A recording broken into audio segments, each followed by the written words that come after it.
What heals us and keeps us healthy matters, and that's the only reason that any of this does.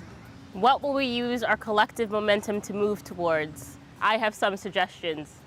Let us vote to enlighten, to shrink the dark, against our human nature and toward our broad humanity. Let our vote be two reaching arms, two hands as open as the prairie sky. Let us link to hold what's been slipping through our fingers. Let us vote like we are mouths unfed, like we are queer and dark and disabled, like those we love need help living lives of dignity and meaning. Let us vote like we are sick and stuck on our own end of town, like our climate is breaking down, like our women and girls are missing and murdered, like our land was stolen and mistreated. On election days and on all the days between them, let us vote together and hope together, and together make change. Like the only reason that any of this matters is because all of us do. Like we're anything like each other, because the truth is that's all that we are.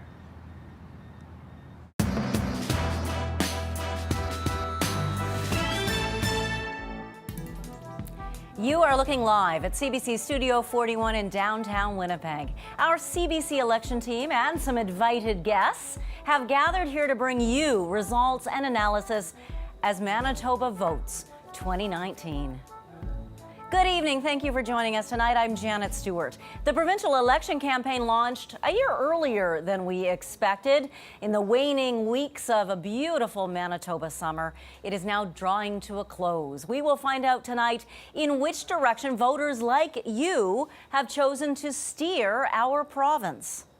Will the Progressive Conservatives under Brian Pallister be rewarded? Can they do as well as they did 3 years ago when they swept to power? Or what about the NDP under leader Wab Kinew?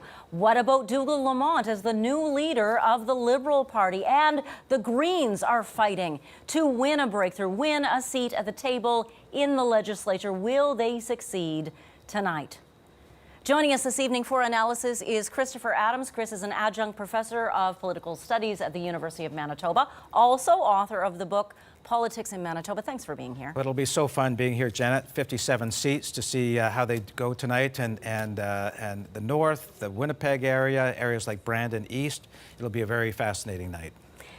The CBC's Marcy Marcusa is hosting our political panel this evening. She has political insiders with her. Joining her are Progressive Conservative Kelvin Goertzen, NDP Aaron Selby, Liberal Sachet Mehra. We're going to hear from them a little later.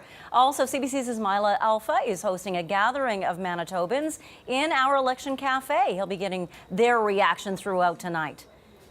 We will also be live at the four-party headquarters this evening. The CBC's Bartley Kivas is with the Progressive Conservatives. Austin Grabish is at NDP headquarters. Alana Cole is with the Liberals tonight. And Marina von Stackelberg is at Green Party headquarters. We'll be checking in with them throughout the evening. Let's begin our coverage tonight with the CBC's Marjorie Dowhouse. Marjorie's going to help break down the numbers throughout the evening. Where do we begin, Marjorie? Well, Janet, we begin with a little bit of background. Things have changed since the last time Manitobans went to the poll back in 2016. We have new electoral boundaries for 56 of the 57 ridings in Manitoba. That means that Winnipeg actually gains a riding and rural Manitoba loses one. So we're going to be seeing on the map that you'll be seeing here behind me, there it is, these areas will light up. They will be the color of the party that is leading or elected in that area. So what I want to do is I want to focus your attention on the results from the last time around. So this is 2016 plus the new electoral boundaries, something that is very obvious here. Lots of Progressive Conservative blue. The PCs won in a landslide victory 3 years ago, but where we're going to be focusing our attention is here on Battleground Winnipeg. 32 ridings up for grabs. We will be focusing our attention on areas where the races could be tight. In particular, Winnipeg South, ridings like Southdale, St. Vital, Fort Garry, Fort Richmond. Once NDP ridings turned PC blue last time around, will it stay PC blue or will it turn NDP orange? As well as Winnipeg West, we're expecting tight races in Assiniboia and St. James. We are tracking all the numbers for you here tonight, Janet. Thank you so much, Marjorie. So how did the campaigning go? Bartley Kivas is standing by live at the PC party headquarters. Bart. Well, when your party is way ahead in the polls and you call a summer election, one way to win would be never to remind voters there's a campaign going on. That's not what PC leader Brian Pallister did. He was anything but invisible for the past month. He made an announcement almost every day. I haven't been good at hide and seek since I was 6 feet tall and about grade 4. Pallister tried to frame this election as being about trust and taxes. He promised a series of tax relief measures, the most significant being the elimination of all provincial education taxes by 2033.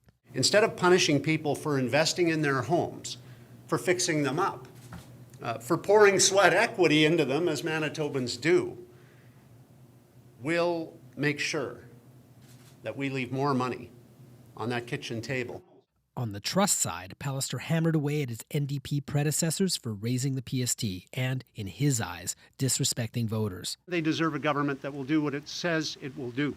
That was the campaign in front of the cameras. On social media, the Tories used attack ads to remind voters about NDP leader Wab Kinew's troubled past. But Pallister didn't even raise the issue with Kinew at the leaders' debate.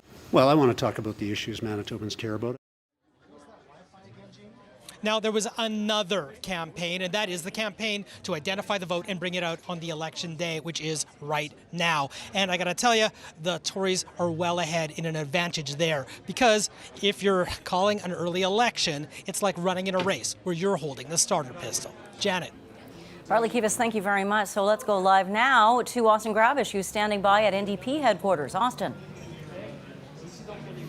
Janet, they've turned the music up here at NDP headquarters downtown at the Met, and they're expecting to have a party. There's only a few people here right now, and they're mainly campaign staffers, but they are expecting to win back some seats after that disastrous loss in 2016, where the NDP only got 14 seats. They're hoping they can get some new faces into the Manitoba legislature this time around and take back some of those seats they lost. Now let's take a look at how Wab Kinew ran his campaign. Because Mr. Pallister closed the Concordia ER. From the get-go, NDP leader Wab Kinew made his campaign about health care. This election is about health care because over the past few years, Mr. Pallister has cut services like physiotherapy. He's fired many, many nurses. Kinew has promised to reopen ERs at Concordia and Seven Oaks hospitals and said he would hire and train more nurses. He made a few other promises along the way too, saying the NDP would create 50,000 new jobs in just 4 years and make free tampons and pads available to students in public schools. Well, happy Labor Day, everybody. And how do you do? I'm Wab Kinew. He also promised to raise the province's minimum wage to $15 an hour and said if elected, he'd create a $350 hydro rebate. Wherever he went, Kinew stuck to his lines. How do you do? I'm Wab Kinew. And body language experts thought the former broadcaster appeared calm and polished at the provincial leaders' debate. Mr. Kinew has time now for a follow-up. Thank you so much. And I'm sorry, Mr. Pallister, but I don't think anyone believes you when it comes to health care. And so, Janet, we will be watching tonight to see if focusing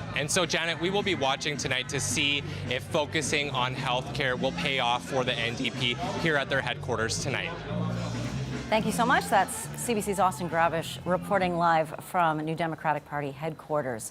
Chris Adams, you've been watching politics in Manitoba for an awfully long time. What are your observations tonight? Well, I would say the PCs took much of the middle-class vote away from the NDP in the last provincial election.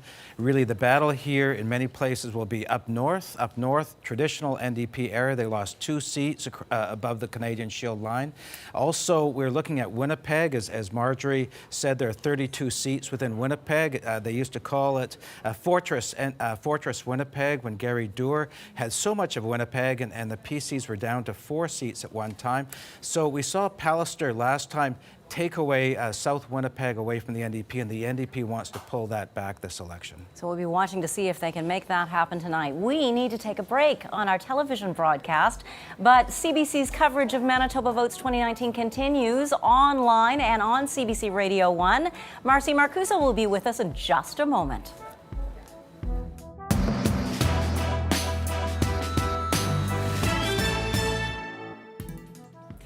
You're listening to CBC Manitoba Votes. You're also maybe watching it and streaming it tonight on 89.3 FM. It is election night. We have our partisan panel with us.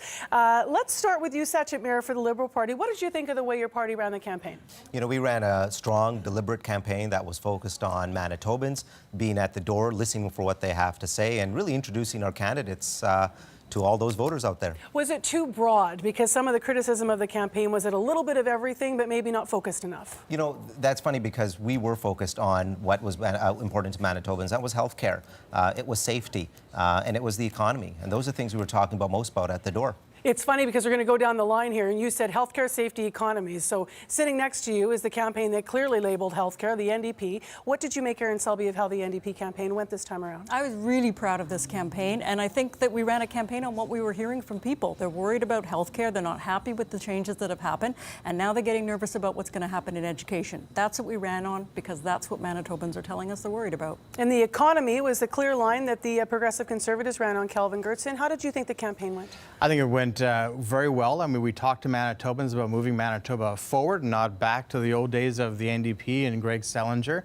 How do we continue to make life more affordable and improve our services? So that's the message we wanted to get across going into the campaign, and I think we did get that message across. What makes you think you got that message across? Well, I mean, I think we at the doors, and I was at the doors today a lot in Winnipeg, and I continued to hear people say, we want you to continue the work that you're doing. Know that some of it is difficult. Know that we inherited a mess and that it's not going to be easy to clean that up. But they want us to continue to do the work, and we hear that at the doors, and that's when you most likely are to hear that sort of response. Not that polls aren't sometimes important, but it's what you hear at the doors. Erin Selby, did your party in the campaign, the NDP, did they put forth enough of a vision for this time around? New leader, lots of change from last time around. Besides saying we're going to help healthcare and point to sort of taking exception with Progressive and Conservative made changes under healthcare, was enough put forward? Oh, absolutely. Our platform came out first. We had it fully funded when we put it out.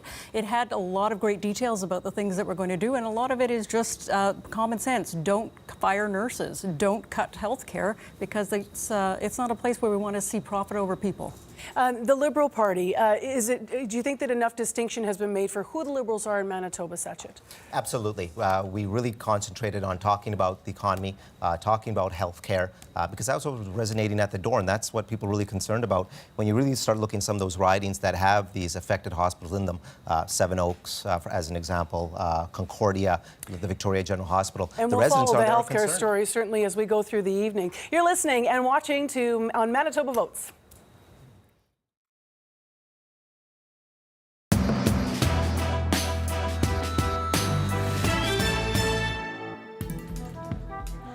Welcome back to Manitoba Votes. If you are watching us on television or online, you will notice we have just added a little clock, little countdown clock in the corner of the screen there. That tells you exactly how long it'll be until the polls close here in Manitoba.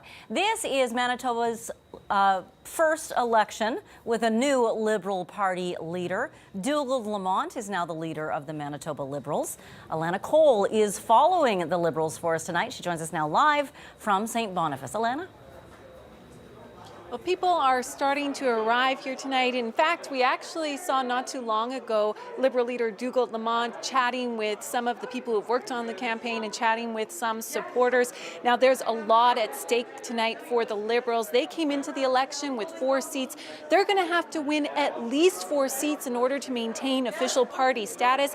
Now, I was just speaking with Lamont yesterday. He said he was feeling good. He said in addition to those 4 seats, he'd like to see the party win a minimum of another 8 additional seats. So, needless to say, there's going to be a lot of people watching tonight to see how the party performs. Janet? Thank you very much, Alana. The Green Party came very, very close to winning a seat last time around. That would be its first seat in the legislature. So this time, they're wondering if they can break that barrier and actually get a seat at the table. Marina von Stackelberg is following the Greens for us tonight, and she joins us now from Green Party headquarters. Marina? Hi, Janet. Well, here at Charisma Restaurant, we're starting to see Green Party members trickling in, some signs going up. As you mentioned, the Green Party is hoping to make Manitoba history tonight. If they elect a Green MLA, it will be the first one ever in Manitoba's history. It will join 4 other provinces in electing a Green MLA into a provincial legislature. The hope tonight for the Greens is the riding of Wolseley. That's where David Nickars is running. He ran last election in 2016 and lost to the NDP by only about 400 votes, and they're hoping that that will be the spot where they will clinch the seat. The NDP, though, is hoping they will be able to hold on to it. They've had it since 1990. This will be the race to watch. Janet. Thank you, Marina. Now, you may have noticed there's a bunch of people standing behind my head. Those people are here for what we call our Manitoba Votes Cafe. Ismaila Alpha is with them. He's invited these Manitobans to join us. They all have a variety of concerns, and we're going to be checking in with them this evening to get reaction. Let's start right now. Ismaila? Thanks so much, Janet. Well, we already have reaction to conversations that are happening here inside of the Manitoba Votes Cafe. I do have, I've got 2 first-time voters here with me in the Manitoba Votes Cafe, Chris Ontong and his wife, PG. Thanks so much for being here today. Yeah, thank you for having us here. And thanks so much for being here, Chris. Excited to be here to witness Manitoba history in the making. Now, I can see the excitement in your face, and I've heard that you are excited. This is your first time voting in Canada. You just moved to Manitoba recently. Well, actually, we came here in 2010. Okay. Oh, so just became citizens this year. Citizens this year, and now we're looking forward to 2 elections and voting in them. So why is it so important to you? Why are you this excited to vote here in Manitoba? Well, it's pretty much the culmination of our Canadian citizenship journey. Right now, with our vote, we casted our votes last Friday. Is that Friday? The second day of the advanced polling, and we felt that with that we have a voice in the way our government would be run. So it's great to have that feeling that you're part of that process. Now, what is it that you did in order to make sure you could find out as much as possible about the candidates in your constituency? It's quite unusual. Although I have to shout out to Kelvin Gertson over there, who is the MLA for our riding, and now he's up for re-election. What I did was, going back to your question, I reached out to some politicians that are based here in Winnipeg who are running for elective office, namely Malaya Marcelino, who's running for the Notre Dame riding, Cindy Lamoureux for the Tyndall Park, which is one of the battleground ridings, and the other one would be John Reyes, formerly of St. Norbert, now running for Waverly. So what I did was I sat down with them, did some video interviews, and because I'm a first-time voter, I wanted to find out directly from the candidates themselves what the differences are between all the parties, what their platforms are, and what the issues facing the ridings are, and in the province of Manitoba in general. So I learned a lot from that, and I posted all of those video excerpts on Facebook because I'm also active there. All right, thanks so much, Chris. Back to you, Janet. If only we all prepared so hard for where we're going to cast our vote. We're going to take another break right now, just on television, but stay with us if you're listening on radio or watching online, because we'll be back in mere seconds.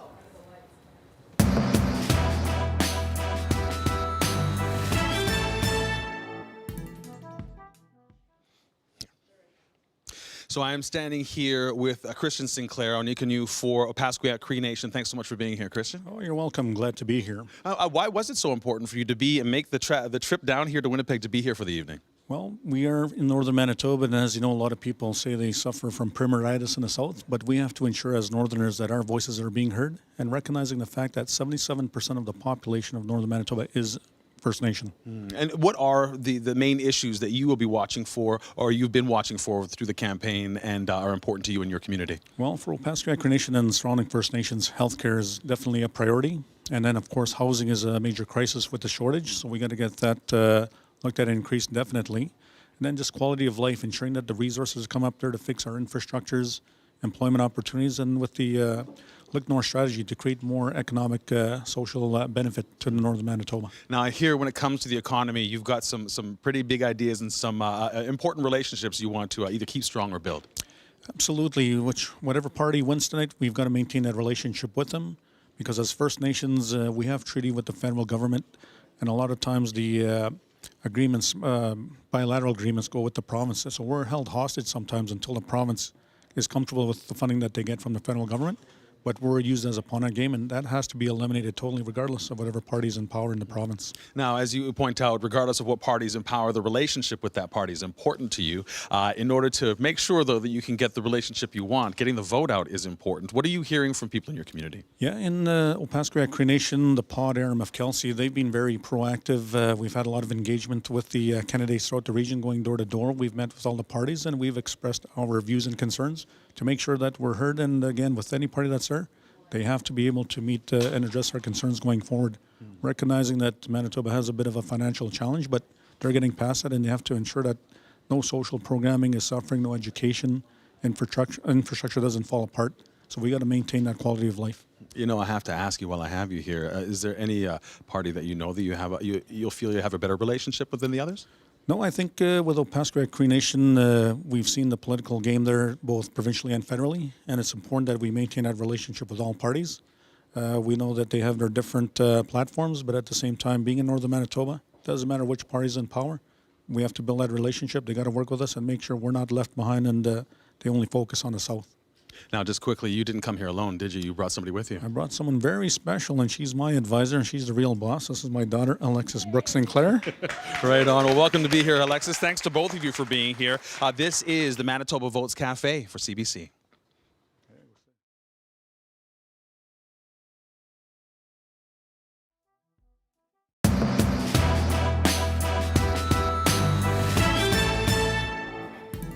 Welcome back to CBC Manitoba's pre-election show, or pre-game show as it is, because there's 8 minutes, 42 seconds left till the polls close. Our Ramraj Sharvendaran is the host of CBC Radio's North Country, and he's also a TV reporter tonight, joining us live from Thompson. Ramraj?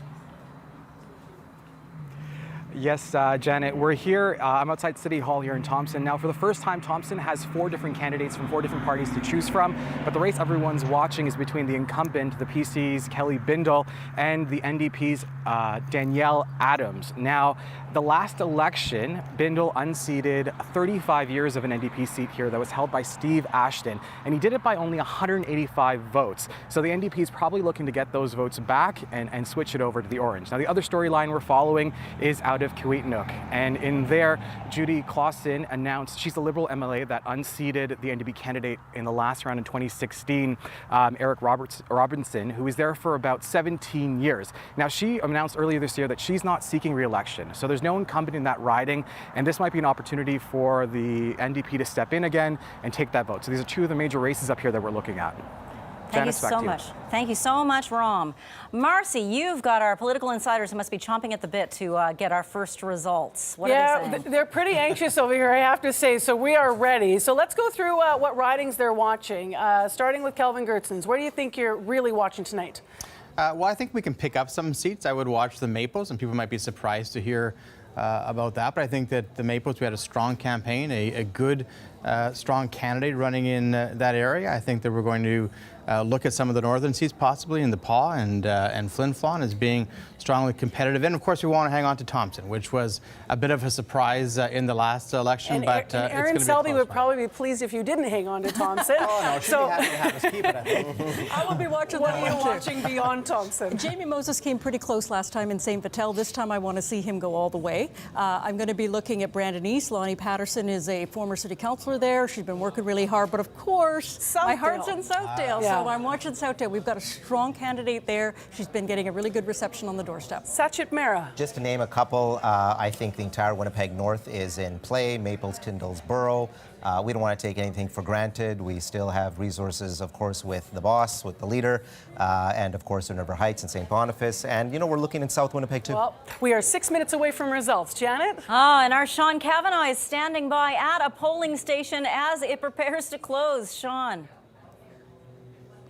I'm in Shaughnessy Park School in Tyndall Park constituency, and yeah, we're getting the last few voters come in. In fact, we had a family of voters across the street. They're literally 25 meters from the polling station, come out 2 minutes ago with their cards in hand, go in and vote. Probably the easiest voting you'll ever do. Tyndall Park is totally in play. 2 incumbents going head-to-head tonight. That's Ted Marcelino from the NDP and Cindy Lamoureux from the Liberals. Cindy Lamoureux in boroughs, won in 2016.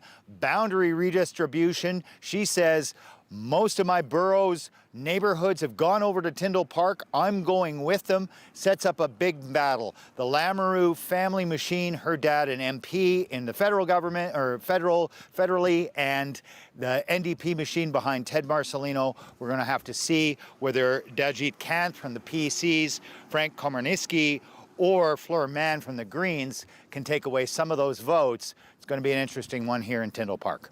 Janet? Sean Cavanaugh, thank you so very much. Now, do we have to take another commercial break, Terry? Okay, we get to talk to Chris Adams at this moment because we have 4 minutes and 50 seconds left to go before the polls close. Sure. Well, lots of it, speaking of polls, a different type of poll. We are looking at a number of polls that were put out over the past 5 weeks. Not as many this election as in the last election. We had about a dozen in 2016. This election, there are about 5 polls that came out. All of them actually had the PCs leading. The NDP, though, catching up within the Winnipeg market area. So the polls outside of Winnipeg, we have to keep in mind that when we go up north above the Canadian Shields, the polls really don't have much to say about that. So we really don't know exactly how the vote will go up north, but we know historically up north that it tends to go NDP, the last election notwithstanding. Yeah, well, the last election notwithstanding, a lot of things changed in that last election, and the parties have all been fighting in this campaign to make sure that their candidate comes out on top. Now, in 3 minutes and 49 seconds, when the polls close, the results will start to come in fast and furious. That's right, and because we're in the same one time zone in Manitoba, unlike in a Canadian federal election, you see polls coming in with each time zone, so you spend up all night till 1 or 2 in the morning sometimes. We will get these 57 ridings coming in very, very quickly, and we'll see the boards coming up in a few minutes. But we will also see some taking a long time as we start seeing the split back and forth between contenders.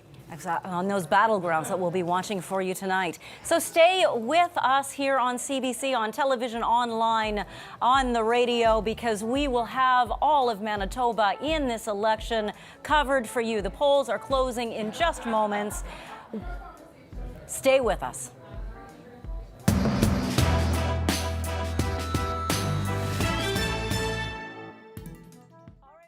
Panel on CBC Manitoba Votes. You're listening and watching. Let's talk leadership, because 2 of your parties have new leaders, and I'm wondering how important the success of the party leader, the message they got across, will extend to how your party does tonight. How are you feeling? Why don't we start in the middle this time? Erin, how are you feeling about Wab Kinew? I think Wab Kinew did an excellent job. He had a lot of attacks coming at him for things in the past, but he was strong. He showed that he's a new man, and I think that Wab's a really good role model. There's a lot of people out there who maybe don't have their life where they want it to be, and you look at Wab and see that, you know what, he turned it around and look where he is now. You feel that came across to the electorate? I absolutely do. I absolutely do. I think he showed himself to be articulate. We know him as a broadcaster, as a writer. He's shown himself to be a leader. Also a new leader for the Liberals, Sachet Maris. So Dougal Lamont, how did he do in articulating clearly what the vision is for the party? So Dougal's not a stranger to politics. He's been around it for years. He's worked around a tremendous amount of campaigns, and when it really came to doing his campaign during the last by-election, he did a fantastic job garnering 42% of the vote. So he really came out ahead. This time around, and we're right into a snap election that's been called right before the summer, he's done a phenomenal job of fielding full 57 candidates across the board, crafting a fantastic message, a costed plan. He's done a really great job, and he's been received very well at the door. We're very proud of him. Brian Pallister obviously leads the party that goes into tonight with a historic majority. However, he personally doesn't always do well when you poll how Manitobans view him. How do you see how he does in terms of how he is viewed by Manitobans? How much does that have to do with your success, Kelvin Gertz? Well, I think the people see him as determined and as someone who does what he says he's going to do, and they see that as strong leadership. I know sometimes I'll hear people talk about, well, is it the kind of leader you want to go for a beer with? Well, I think ultimately voters decide who they want to lead the province and make those difficult decisions that happen each and every day in a government, not necessarily who you want to go for a beer with. I think they see Mr. Pallister as determined, experienced, a steady hand on the wheel of government, and ultimately I think that'll bear out tonight. Are you guys ready? We're ready. Absolutely. We're We've been really ready. close now. We're some 30 seconds away from the polls closing. And I would like to call my panel now my party people, even though there's a whole cafe behind us. You're watching and listening to CBC Manitoba Votes. It is election night in Manitoba, and we are live at CBC downtown in Winnipeg. So stay with us. The polls are about to close, and we have full election coverage all through the night until it is all said and done, and we find out how the parties will fare. It is now in your hands as the polls close. Thanks for being with us tonight on CBC, and thanks for listening on 89.3 FM and watching online.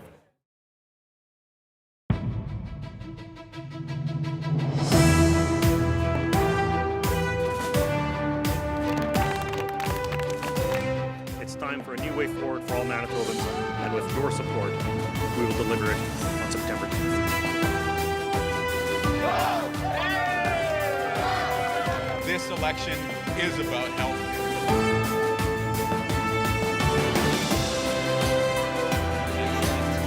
What the Greens are doing is focusing on investing in people.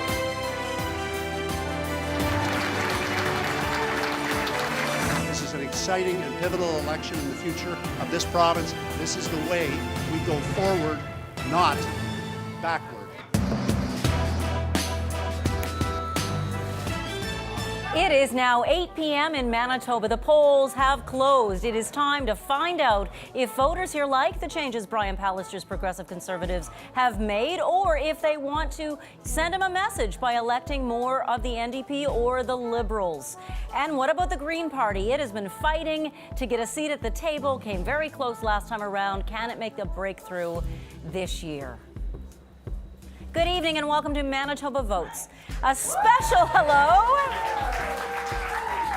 and welcome to our party to viewers across the country who are now joining us on CBC News Network. We are also streaming this program online, on CBC Gem, on Facebook, on YouTube. We're everywhere. We're on CBC's main television network in Manitoba and on CBC Radio 1 in Manitoba. We're everywhere. I'm Janet Stewart, and I'm so glad you're with us. Joining us for analysis of tonight's results is political scientist Christopher Adams. He is an author of Politics in Manitoba, an adjunct professor at the University of Manitoba, and we're thrilled you're here. Well, it's going to be a fun night, Janet. 27 or 57 seats in play. We don't know if Pallister will hold on to a majority government and what's going to be happening across the province. So it's a very exciting evening to be with you as well. It is an exciting evening to be with you and with all our friends here. You can see we've got a house full here at CBC Manitoba to give us an overview of just how our political landscape may change tonight. Well, that's the job of CBC's Marjorie Dowhouse. She is standing by at the big screen. What exactly are you watching for, Marge? Well, Janet, we are keeping our eye on all 57 ridings here in Manitoba. So just a little bit of background for you. Things have changed over the last 3 years. As you may recall, the last time Manitobans went to the polls was back in 2016. Well, what has happened is the electoral boundaries for Manitoba have changed for 56 of the 57 ridings. What that means is that Winnipeg is actually gaining a riding, rural Manitoba is losing one. So this is the map that we're going to see tonight, and the color is going to change according to which party is leading or elect. So you're going to see where the parties are going to be leading, what part of the province, which ridings. Let's take a look at the last vote from 2016. So these are the results from 2016, plus the new electoral boundaries. You can see there is a lot of progressive conservative blue. Of course, we're going to be keeping our eye on Winnipeg, where there are 32 ridings that are up for grabs. Again, a reminder of the results 3 years ago. Lots of blue again, as you can see here. We're going to be keeping our eyes on some regions where the NDP are going to want to battle back. Winnipeg South is one. We're going to take a closer look at ridings like Southdale and St. Vital, Fort Garry, Fort Richmond, that the NDP are going to want to turn back orange. And also Winnipeg West, Assiniboia, St. James turned PC blue 3 years ago. The NDP are hoping to take it back and turn it orange. We're going to break down all the numbers for you tonight, Janet. Thank you so much, Marjorie. We have reporters and cameras stationed around Winnipeg and across the province for you tonight, including, of course, at the headquarters of the four major parties. Bartley Kivas is at the Progressive Conservatives headquarters at Canadians Polo Park. Austin Grabish is with the NDP at the Metropolitan Entertainment Centre on Donald Street downtown. Alana Cole is at Liberal headquarters at the Norwood Hotel in St. Boniface. And Marina von Stackelberg is with the Green Party at Charisma of India on Sherbrooke. We also have reporters coming to us live tonight from Brandon and Thompson. Ridings in both cities could come into play tonight as the PCs try to hold them and the NDP battles to win them back. Ultimately, what we report on tonight are the decisions made by voters like you. So we have a number of those voters joining us tonight in what we're calling our Manitoba Votes Cafe. They're bringing the party to this party, and they're going to share their views with CBC's Ismaila Alpha. Well, Janet, it has been several weeks now that all provincial parties have been doing their best to connect with and engage Manitoba voters. Lucky for me, I'll have no trouble finding engaged Manitoba voters. We have a room packed full of them, standing room only, in fact. A number of people here who have a vested interest in very important issues. We'll discuss Indigenous issues, environmental issues, also healthcare and education. There is a lot of excitement inside of this room, and I'm sure you know it is election night, so there's also a lot of nervousness. We'll have it all for you, a lot of reaction as the results start to roll in. We are going to have a good time tonight in the Manitoba Votes Cafe. Thanks so much, Janet. You're welcome, Ismaila. And we also have a myriad of ways for you to take in our coverage tonight. With that story, here's Amar Khan from the CBC Manitoba Newsroom. Janet, Canadians have their eye on Manitoba. We've got coverage for you in different ways. Our broadcast is actually being brought to you on radio and television, as being simulcasted there and as well as nationally at CBC News Network. To boot, we've also got, and it's going to be on digital platforms too. You can watch it on the CBC Gem app and on social media. That means YouTube, Twitter, and Facebook. To boot, we've got our digital team just over my shoulder here, and they're going to be bringing you a myriad of online coverage at cbc.ca/Manitoba, as well as our social media channels.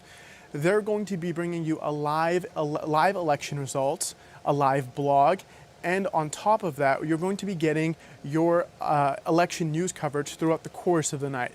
So we've got all your bases covered. All you got to do is pick your platform and stay locked in. Janet?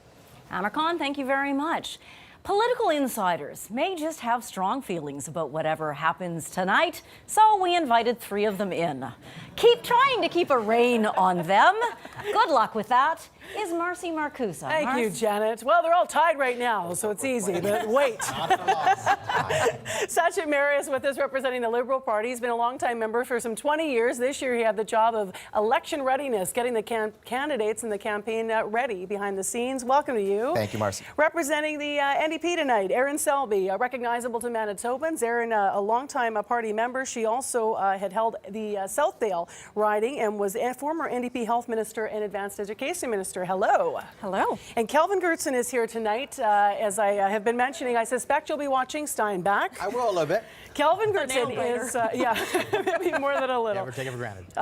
Kelvin Gertson has been the representative of Steinbach, the MLA, for since 2003, so seeking a 5th term in office tonight, and we're grateful that you're able to be with us tonight. Thank you. And so that is our panel. Thank you all for your service, for your work. I guess we'll see what Manitobans have to say about your parties, and we'll soon be getting some numbers rolling in. Janet. Yes, numbers. Well, they do add up, and if they add up to 29, that's a big deal. Let's go to Chris Adams and find out why. What's so big about 29? Well, there's 57 seats, Janet, so if you need to have at least half of them to take the government, so 29 is the majority in the government. To win the government, Brian Pallister took a whopping 40 seats in the last election, which was way beyond the 29 needed. So he has to lose a lot of seats to go down to 29 or less. 25 of the seats, only 25 of the 57 are outside of Winnipeg. So to win a majority, you can win all the seats outside of Winnipeg, but you still have to take a chunk of Winnipeg. So you start off with what we call Fortress Winnipeg or Battleground Winnipeg, and then you build out from that. So the big thing tonight will be watching those, the majority of those seats, 32 in Winnipeg, that will be in play.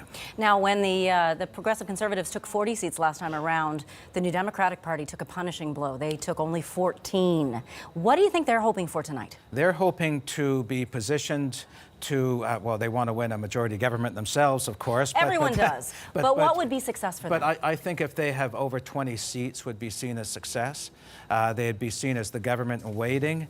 Also, I think they want to prevent the Liberals from taking too much away from them. So what would be disastrous would be that for the Liberals to have an equal number of seats as the NDP, or to pull enough vote away for ruining the chances in many of those seats that the NDP wants to take back that the PCs took away in the last election. Well, the Liberals are going to do whatever they can to make things tough on the NDP and the other parties tonight. Alana Cole is at Liberal Party headquarters. Standing by. Alana? Well, people have started arriving. You can see there's many people behind me. And beside me is Liberal Fort Garry candidate Craig Larkins. Thanks for joining me. Of course, of course. So tell me, how are you feeling so far this evening? I'm actually feeling pretty great this evening. I'm feeling optimistic. I took kind of the day to relax and let my team get out that vote today. So I spent the day with my dog. So I'm calm now. If you were asking me this yesterday, it'd be a different story. All right, so you said you've spent a lot of time door knocking throughout this campaign. Tell me, what have you been hearing while you've been out door knocking that makes you feel that you're at an advantage tonight? You know, I think just connecting with people at the door was a huge thing for me. I did try to hit the area 3 times. It's massive, but I did manage to get a huge chunk of it done as far as connecting on the doors. And just listening. I think a lot of Manitobans and Fort Garry residents are looking for change.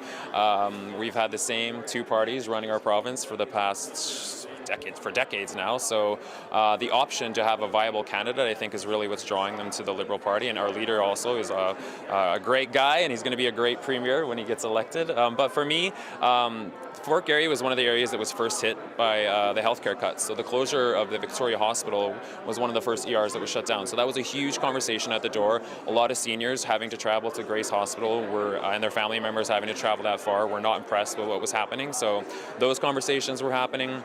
Affordable housing for seniors was another big one. But then when you head into like the northern half of the constituency, climate change was a big one, and the lack of action or conversations happening with climate change. So my background, I've been studying climate change or weather patterns and temperatures rising, all that stuff for a while. So it was almost a natural conversation for me to have with residents, and it was surprising how much it was happening out often, and I think that's a great thing. Okay, well, thank you very much. Thank you. Thanks for having me. Craig Larkins, who is running for the Liberals in Fort Garry. Janet? Thank you, Alana Cole. Now it's time to check in with Austin Grabish. He's with the NDP downtown at the Metropolitan Entertainment Center. What's happening there, Austin? Well, Janet, there are a few dozen people who have started to trickle in here at NDP headquarters. They're really hoping the party can get back some of those seats they lost in 2016. I'm seeing some union members here. They're having drinks, and they're excited and feeling optimistic that they can get back some of those seats and even get some fresh faces into the Manitoba legislature.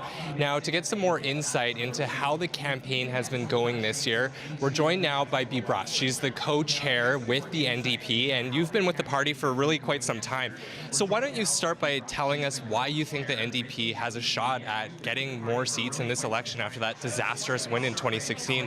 I feel like we have a lot of energy and enthusiasm on our side, and certainly the candidates have been working extremely hard, even though this campaign is a whole year earlier than what we anticipated. And we have been listening to Manitobans. We've been knocking on doors, making sure that we're actually listening to what the concerns are that Manitobans have shared with us. We've put together a fantastic platform, and our leader has been working extremely hard to put together a very good mandate in terms of what we're going to be prepared to deliver.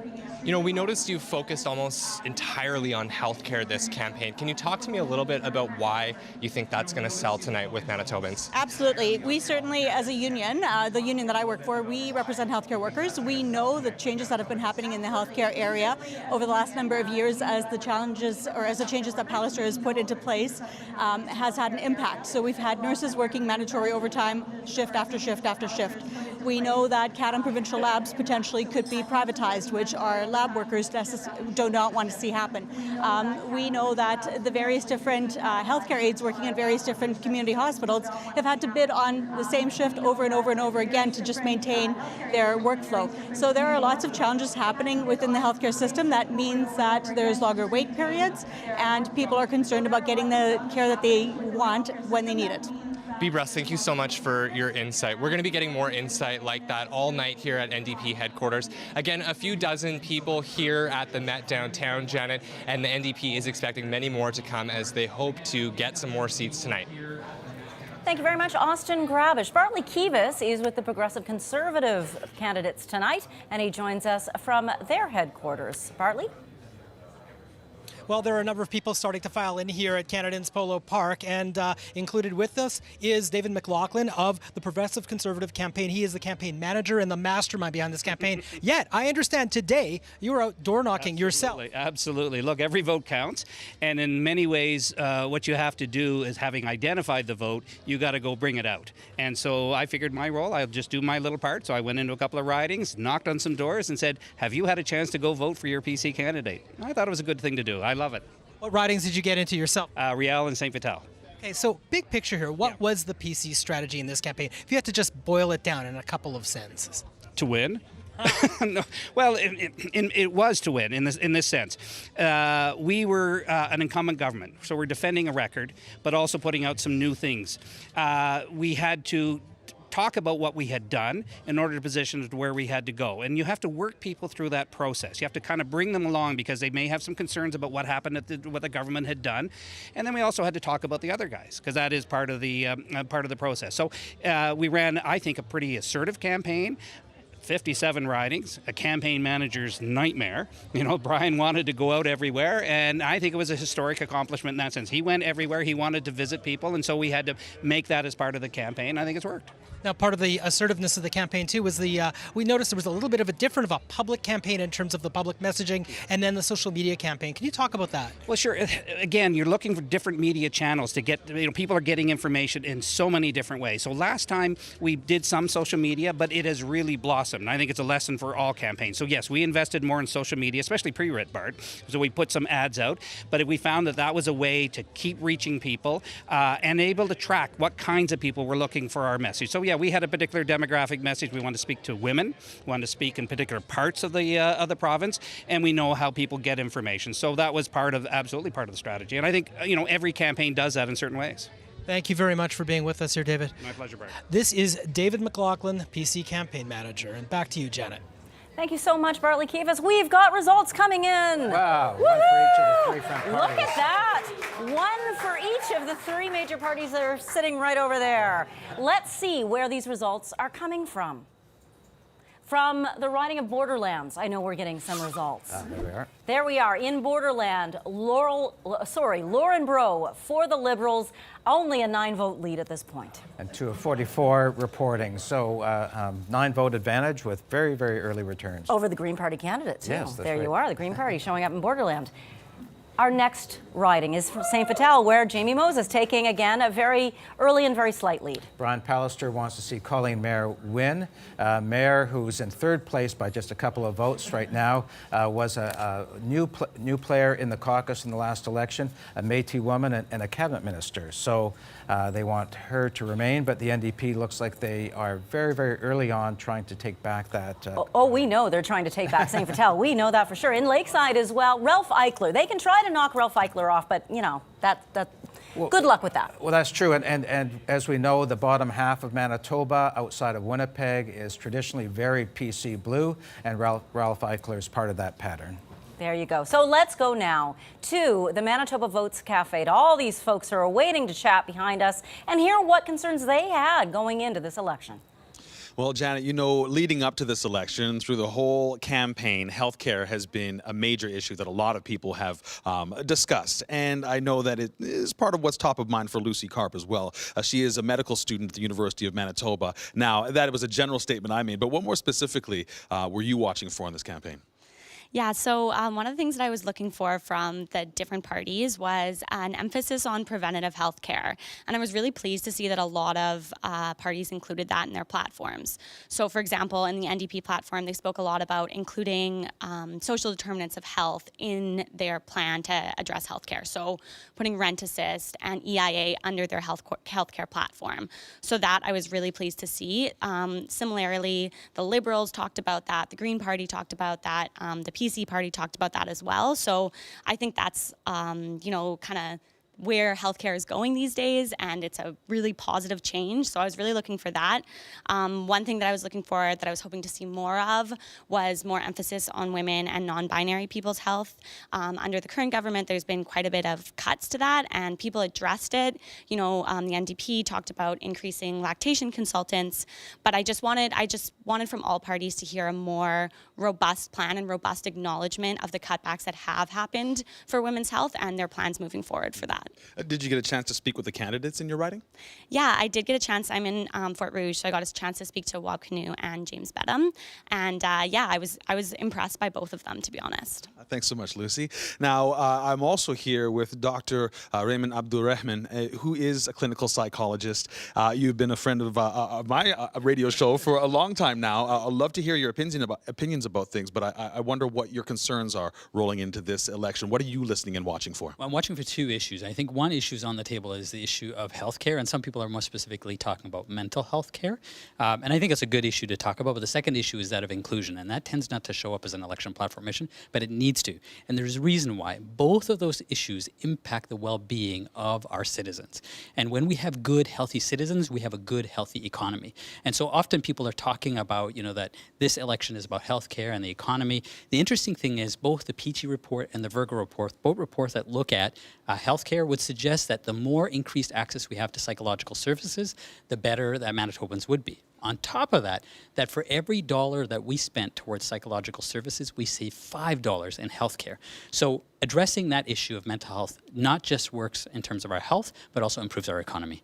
Thanks so much. As you can hear and see, there are a lot of well-informed Manitoban voters here in the Manitoba Votes Cafe. Back to you, Janet.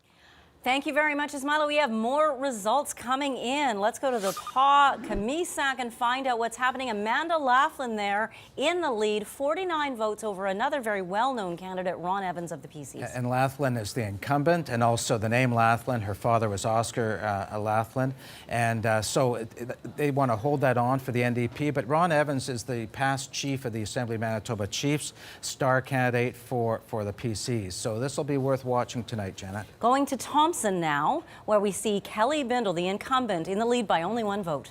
One vote. They took it away from the NDP before. The NDP want to take it back for the Ashton family, so we'll see how that goes. In Borderland, let's just get an update on what's happened there now. Josh Gunter's jumped into the lead there over the Liberals. Not unexpected. It's rural South Manitoba. Riding Mountain, let's go to that beautiful part of the province and see that Greg Nesbitt has taken an early lead for the Progressive Conservatives. Yes, the incumbent, and this is a traditional area for the Progressive Conservatives.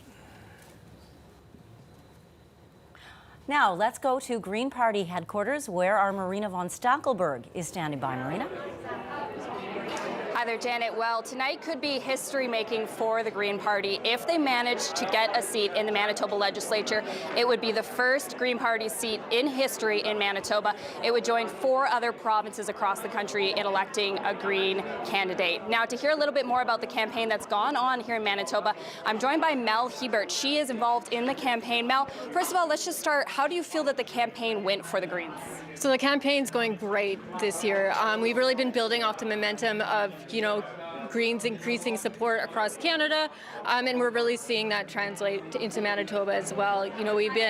We've had double the volunteers in the past. We've been getting to the door more often. So yeah, it's been a really great campaign overall. What would it mean for the Green Party to have a seat in the legislature this time around? I mean, it would make history.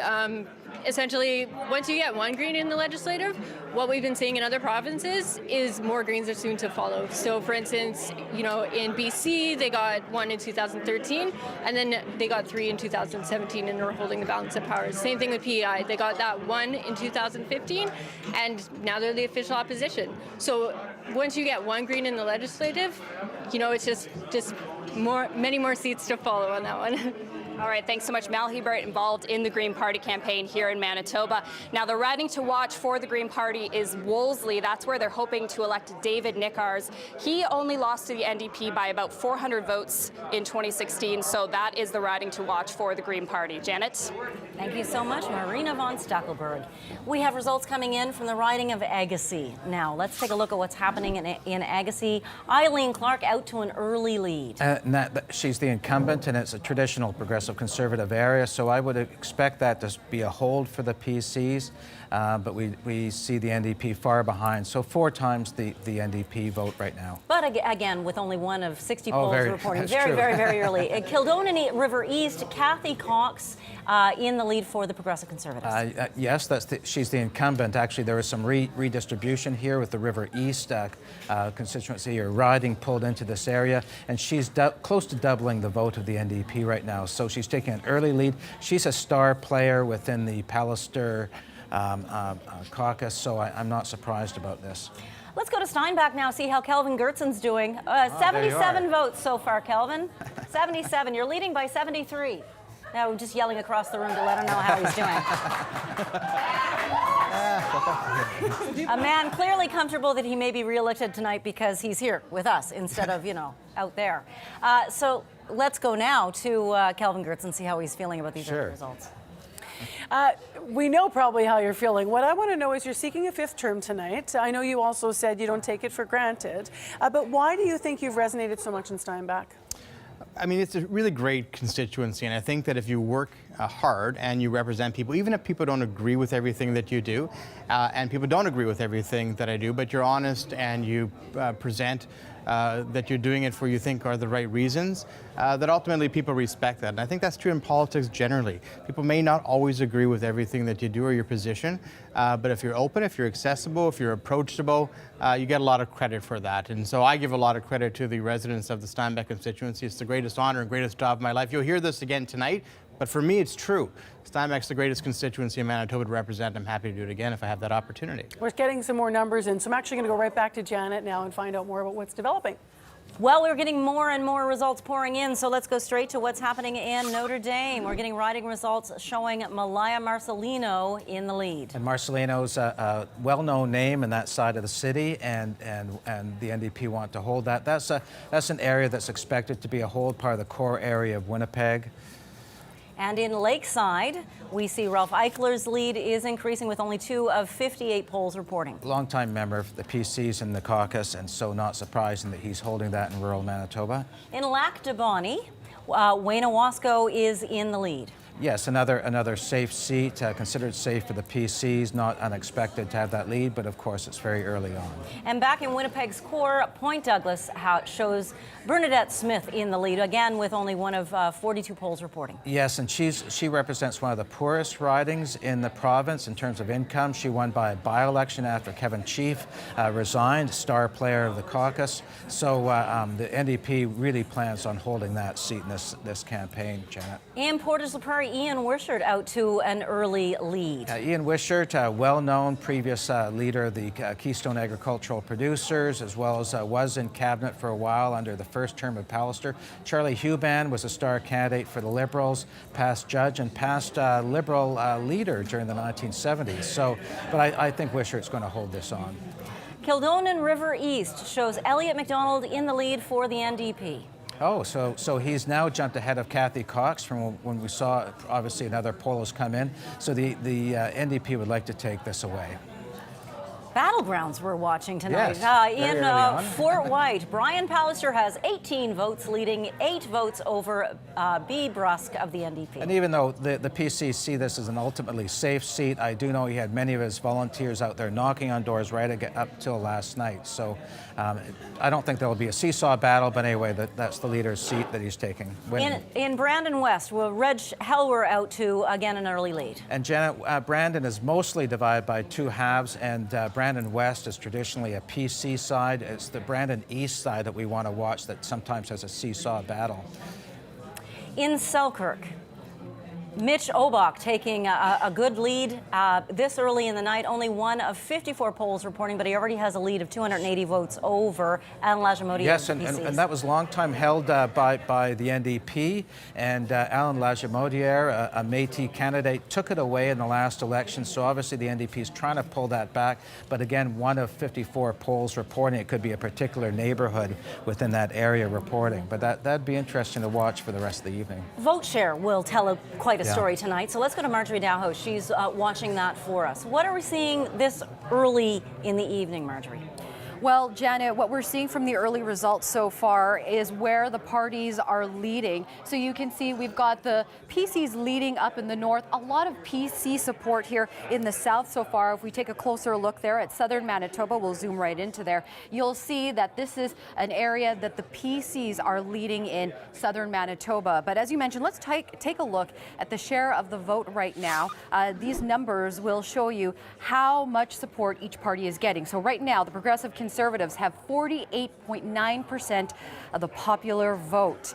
Remember last time around they won with over 50% of the popular vote. The NDP at 36.2% of the popular vote. That majority number that you see there, 38.7, that is a historical number, the lowest historical number that a party has got of the popular vote, and they ended up being the majority government. The Liberals at 9.5% of the popular vote, 3.9% for the Greens right now. Again, these are early results. But besides the popular vote, what is important here are the number of seats each party wins. The PCs right now are down 5 seats. The NDP are up 5 seats. So you can see they're opposites from one another. The PCs, though, this shouldn't be a discouraging result because they actually have to lose 13 seats to lose a majority government. The NDP have to make big gains. They have to win 18 seats to form that majority government. Again, Janet, we're seeing a lot of PC support here in the south. So far, they're leading in this part of the province. But again, it is early. Lots of results still to come in, Janet. Thank you very much, Marjorie Dowhouse. Turtle Mountain is sending in its first results. We know that Doyle Panuke is in the lead for the Progressive Conservatives. Yeah, just 2 out of the 86 polls reporting pretty well a safe PC seat, so not unexpected. Brandon East is going to be a battleground tonight. We expect it to be. Right now, Len Eselson, the incumbent, is in the lead. And just one of the 40 polls reporting, so very fragmentary results, but it does look like an early lead. And I think this will seesaw during the night, Janet. In La Vérendrye, Dennis Smook in the lead. Probably a safe seat for the PCs in rural Manitoba outside of Winnipeg's south half, so that's not unexpected, and with 2 of 53 polls reporting. Red River North, Jeff Wharton in the lead for the PCs. Yes, well, that's not unexpected, and once again, it's just early polls. I sound like a broken record, but... Well, I'm old enough to know what a broken record sounds like, and I don't think you sound like it at all. Sarah Pinson in the lead in Interlake Gimli for the NDP. Interlake Gimli is an interesting place because it's where the south meets the north in Manitoba, and that's where the battleground historically the past 30 years has been. So as the province goes, often so too does the Interlake Gimli area. So you want to watch that as a bellwether region. Well, bellwethers are what we're interested in tonight. We want to know which way this is going to go. Let's go to our political panel with Marcy Marcusa and find out what they're thinking about these early results. Well, we also have heard the word early down the line here. However, there are numbers there to look at, so they're suggesting something to us. Erin Selby, I'm going to start with you. Are you concerned at this point in the evening? No, not at all. I mean, at this point, we're talking about one poll reporting in many of places. The numbers at the bottom have been jumping up and down. I'm looking forward to seeing when we see a few more polls coming in. I think we'll get a better sense then. What's the number that would mean success to you tonight, or what? Like, how will you measure that? I mean, of course, everybody wants a majority government, but I think success at this point would be if we got 18 to 20 seats. That would put a lot of pressure on government. That would show that a lot of people are responding to our message, and I'd consider that a victory. Sachet Mayor, we're waiting to see some red show up there. How are you concerned? Are you feeling shut out? No, not quite yet. I mean, it's still early in the night. I think we're only about 20 minutes, half hour outside of the polls actually closing, so there's lots of time to go while counting, so we can see those numbers start coming in. Success for us is absolutely going to be maintaining party status, making sure we're increasing on top of that amount as well, and making sure that there's a good voice inside. As you're talking, there's some red flipping up on the board here. Yep. We'll have to see what riding that is leading into elected if Marcy. We'll keep changing those numbers all night long. No problem. Is that what's making that happen? 100%. It's John Girard in River Heights, so that's a seat I think probably that the Liberals were thinking is safe for them. I do want to ask you, Kelvin Gertson, we saw that Kathy Cox is actually in an early fight, but she's fighting out in Kildonan River East tonight. That is an area that could very much has concerns about healthcare and some of the changes. They lost ERs that are in that into town.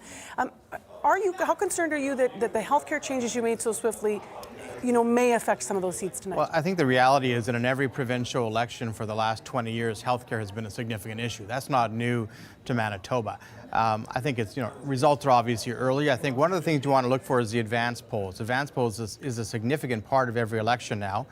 More than 100,000 people voted, and that's often as a result of the strength of the parties. So as advanced polls come in, that's going to be a determinant, I think, and tell the story of which parties were well organized and had a lot of strength. Well, we're going to go back to Janet for more analysis from she and Chris.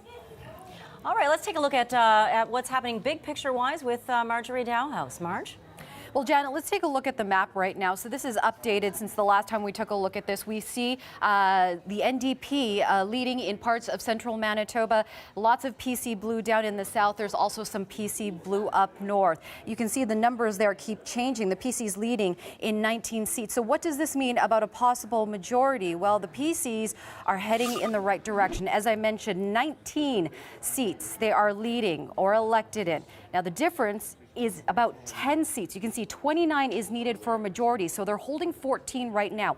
What that means is that those ridings have not reported results yet, but those are seats that the Progressive Conservatives won last time around, so they have incumbents running in that. If they hold on to those 14 seats, that takes them well over the 29 needed for the majority by 5 more seats. Look at that. 1 more now for the PCs, 21 leading and elected. Early results, but this shows that the PCs are heading in the right direction about that possible majority. Janet? Thank you very much, Marjorie Dowhouse. More results pouring in, this time from Fort Richmond. Let's take a look at how people have voted there. Again, 1 of 40 polls reporting, but we see Sarah Gillimard in the lead for the Progressive Conservatives. And some people had thought, insiders had told me there might be a battleground, and so let's go over to the Assiniboia. What's happening in Assiniboia? Scott Johnston in the lead for the PCs. And that's quite interesting. The Assiniboia was Stephen Fletcher before, so it's open seat. In St. Boniface, Larissa Sims is in the lead for the NDP. Again, only 1 of 46 polls reporting at this point. But this is important because right now she is leading, again, only by 4 votes, but the Liberal Party leader, Dougal Lamont. And St. Boniface is a diverse neighborhood, so we don't know where that one poll is. And here's John Gerard leading in 1 out of 47, Janet. Yeah, in River Heights, John Gerard in the lead. And John Gerard's longtime MLA for that area, past leader of the Manitoba Liberal Party, was a cabinet minister with Jean Chrétien, and so he's well regarded in that part of the province. In McPhillips, Greg McFarlane in the lead for the NDP. Yes, so this is a traditional NDP area, so this would be a probable hold. Shannon Martin had to move seats, so he came into the city. He was a member of the past government, and it'll be interesting to see whether his jump into the city, if he can take this seat. In the riding of Waverley, we see Dashi Zargani in the lead for the NDP. And John Reyes in last place, but this is only 1 out of 38 polls. John Reyes moved over as part of St. Norbert, has now in this new area, this new boundary of a riding in Winnipeg. John Reyes, a heavy campaigner, but it'd be surprising if the NDP took this seat by the end of the evening. But what about Fort Rouge? Fort Rouge is the riding where NDP leader Wab Kinew is running, and we see he is out to an early lead. That's right. And James Bedham, leader of the Green Party, where he lives in this riding, but he determined to run against Wab Kinew. But Wab Kinew is the leader of the NDP in a traditional NDP riding in Manitoba, long-time hold in Fort Rouge. So I would expect Wab Kinew to continue in this. Well, we'll be watching. Andrew Micklefield in the lead in Rossmere right now for the PCs. Yeah, and he's the incumbent here, and he's leading the NDP. I would expect that he'll be holding this, but it'll be, still 1 out of 45 polls. These are very early, Janet, so it's hard to conclude anything from these results right now. Oh, but it's fun, isn't it? In Wolseley. Wolseley is the riding that the Greens are hoping to make a breakthrough in. At this point, the Green candidate isn't making it into our top 3. Instead, Shandy Strong is in the lead. Again, only 1 of 43 polls reporting, but she is leading for the Liberals at the moment. That's right, and there's been some moving around of the boundaries of Wolseley. They've taken in some actually traditional NDP areas. So 1 out of 43 polls. Wolseley is a hard-to-predict area. It's usually gone for the NDP, but the Greens have come very close last time, and the Greens have poured their resources into winning. So we'll have to see if David Nickars shows up in the next panel. Marjorie Dowhouse tracking vote share. What are you seeing? Well, Janet, here's a look right now at the map. You can see the NDPs are leading in the central part of the province as well as part of the north. The PCs have a lead up north. Where they are seeing a lot of seats that they're leading in is in the south. So let's compare this to 2016 when the PCs had that 40 seats that they won, an overwhelming win. But let's take a look at the vote change, and these numbers are going to explain a little bit more. So the PCs, 48% right now with the popular vote. They're down about 3 percentage points. The NDP at 31.7% of the popular vote. They're up 6 percentage points, so they're actually trending in the right direction. The Liberals, 13% of the popular vote, down slightly by 1 percentage point. The Greens at 4.1% of the popular vote, just down slightly as well. So our projection desk is keeping an eye on all these numbers. So the PC's down a little bit. They are down a few seats right now, but as you can see by the numbers, they're headed in the right direction, inching closer towards that possible majority. Again, the numbers keep changing, and we're tracking them all for you here, Janet. And here, Marjorie, is why they're changing, because we keep getting more results in. Let's go to Kirkfield Park, show you the early results we're getting from there, show Scott Fielding in the lead for the PCs. In Morden Winkler, in the south of the province. Let's see what's happening there. Cameron Friesen in the lead by almost 200 votes over his nearest competitor, the Green Party candidate. In St. James, Michelle Richard leading by 2, so she's in a battle with Adrienne Sala of the NDP. In Tyndall Park, Cindy Lamoureux leading 9 votes over Ted Marcelino. Again, very early results here. In Elmwood, Jim Malloway off to the lead for the NDP. In Dauphin, Darcy Scheller in the lead there over Brad Michaleski of the Progressive Conservative Party. Nahani Fontaine is leading in St. John's. And now, let's go to Bartley Kivas, standing by at Progressive Conservative Party headquarters. Still looks pretty quiet behind you, Bartley. Well, actually, it's quiet behind me, but there's a lot more people in the room right now. And I'm standing over here with MP James Bazan. Thanks for being here. Anytime. Okay, now you have gone to work with Brian Pallister for a very long time. What can you tell us about him that a lot of people don't know? Well, I can tell you I've worked with Brian Pallister since back in the days when he was a member of Parliament. When I first got elected in 2004, he was still on the Hill. And here's a guy that's incredibly hardworking, that has always listened to his constituents, and really is one of the smartest and most analytical minds that I've ever worked with. So we are benefiting from his leadership here in Manitoba, and tonight's a great night for Brian Pallister.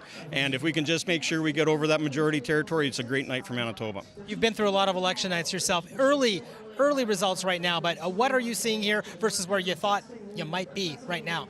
Well, I'm always amazed at how soon, the different desks are making the calls about whether or not it's a majority or minority and who's elected and who's not elected. Because I still think there's a lot of polls to come in. So let's keep an eye on some of those tight races and how it actually works out and who actually makes it into the Legislative Assembly. But you know what? I still think that for everybody that went out there and volunteered and campaigned hard, regardless of the parties that they worked for, and everyone that put their name on the ballot, is really a tribute to our strong democracy right here in Manitoba and across this country. And of course, we're heading into our federal election tomorrow. It's tomorrow, so endless elections here in Manitoba. What will we see from you personally tomorrow? Tomorrow, the campaign office is up and running. We're going to be moving out our big sign push tomorrow, and I'll be attending a few community events that I already had in my calendar that I need to get to first and foremost. But we'll be hitting a few doors before we go out and meet with some of our local community organizations. It'll be interesting to see how a Conservative government would work with a Progressive Conservative government if that indeed happens. My 15 years in federal politics, I've been dreaming of that day, and if we can have a strong majority Conservative government federally and a strong majority PC government here in Manitoba, I think that we really can get a lot done for the people of Manitoba. Thank you very much, Mr. Bazan. Janet, back to you. Thank you very much, Bartley Kivas. Now let's go to Marjorie Dowhouse. Well, Janet, take a look. This is Winnipeg right now. We mentioned battlegrounds in Winnipeg West as well as Winnipeg South. You can see there is some blue there. That's where the PCs are leading or elected right now. 30 now seats that the PCs are leading or elected in. But it is still very early in the race. And you're going to see that some races right now are too close to call. So Dawson Trail, the PCs lead the Liberals by just 1 vote. Very slight margin. Notre Dame right now, NDP leads the PCs there. St. Boniface, the NDP leads the Liberals there by 1 vote. St. James, the PCs lead slightly over the NDP by 2 votes. Interlake Gimli, PCs again ahead of the NDP by 4 votes. Union Station, NDP slightly ahead of the Liberals by 4 votes. So again, there are 30 ridings where the margins are very slim there. 30 ridings, and there are, sorry, how many 30 ridings right now? With margins under 50 votes. Sorry again, that is 30 ridings with margins under 50 votes. So you can see the PCs and the NDP are in very tight races here in some of these ridings that are too close to call. It is still very early. We're waiting for some more numbers to come in, Janet. Marjorie Dalhouse, thank you so very much. We have an elect to tell you about. Our CBC Decision Desk projects that Wayne Owasco will take Lac du Bonnet tonight. Not unexpected. The rural part of Manitoba, Wayne Owasco has represented that for a long time. And in Elmwood, let's take a look at what's happening there. Jim Malloway still in the lead for the New Democrats. Yes, a traditional NDP area, and he's been hammering his campaign on the hospital issue around Concordia Hospital. Let's look at what's happening in the Kamisak, where Amanda Laughlin has a 300-vote lead. Yes, and almost 4 times Ron Evans, star candidate for the PCs, but Amanda Laughlin, longtime traditional hold, her family in this area, so not surprising. In the riding of Union Station, Uzuma Asaguara is in the lead, but we only have 2 of 56 polls reporting, low numbers at this point. And this used to be the old riding of Logan, and but she would be the first, if she's, there are other candidates running in other places, but she would be the first black MLA from the black community. In Point Douglas, Bernadette Smith in the lead, a sizable lead over Michelle Redmond early on. Yeah, a very low-income part of the city core area. She was elected to replace Kevin Chief after he retired, and she's been very popular in the caucus and a hard worker. Well, speaking of that, our Austin Grabish is standing by with Bernadette Smith, so let's go chat with him now, shall we? Austin? Janet, I'm with Bernadette, and she does have that early lead. Bernadette, how are you feeling? Feeling great. You know, I really worked hard on the campaign, talked to a lot of Manitobans, heard a resounding no to Brian Pallister on our steps in the North End. People are not happy about the health care, about the cuts that they're seeing in the North End and right across Manitoba, door knocking and other campaigns, helping other people in the northwest corner of the city. You know, we heard number one issue, health care. People are worried about getting emergency services in their area. Of course, they don't want to, you know, travel across the city, and they're worried about, you know, having to make that travel if it's a life-threatening issue.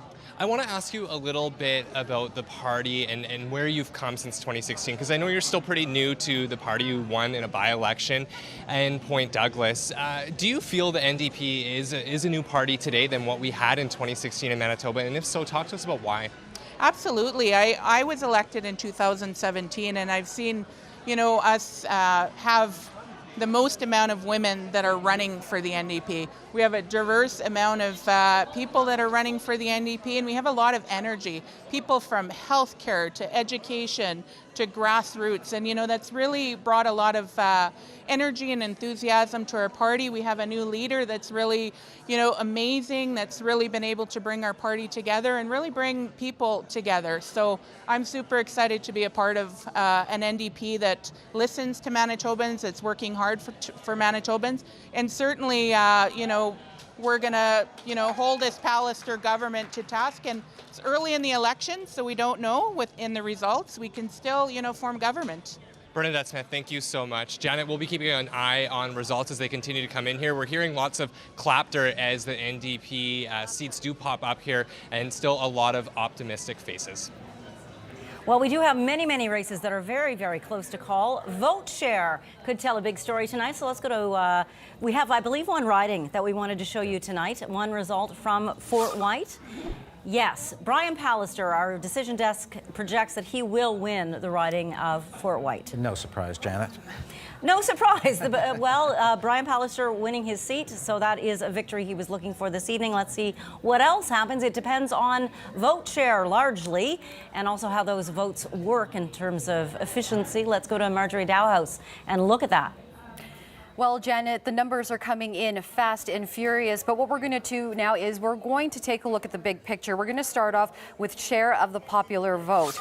The PCs right now have 50.9% of the popular vote. They won last time around with 50% of the popular vote. The NDP at 29.4% of the popular vote. Liberals at 13.7%. The Greens at 4.7% of the popular vote. Again, you see that majority number, 38.7%. That is just a historical mark of a party getting that percent of the popular vote and getting a majority.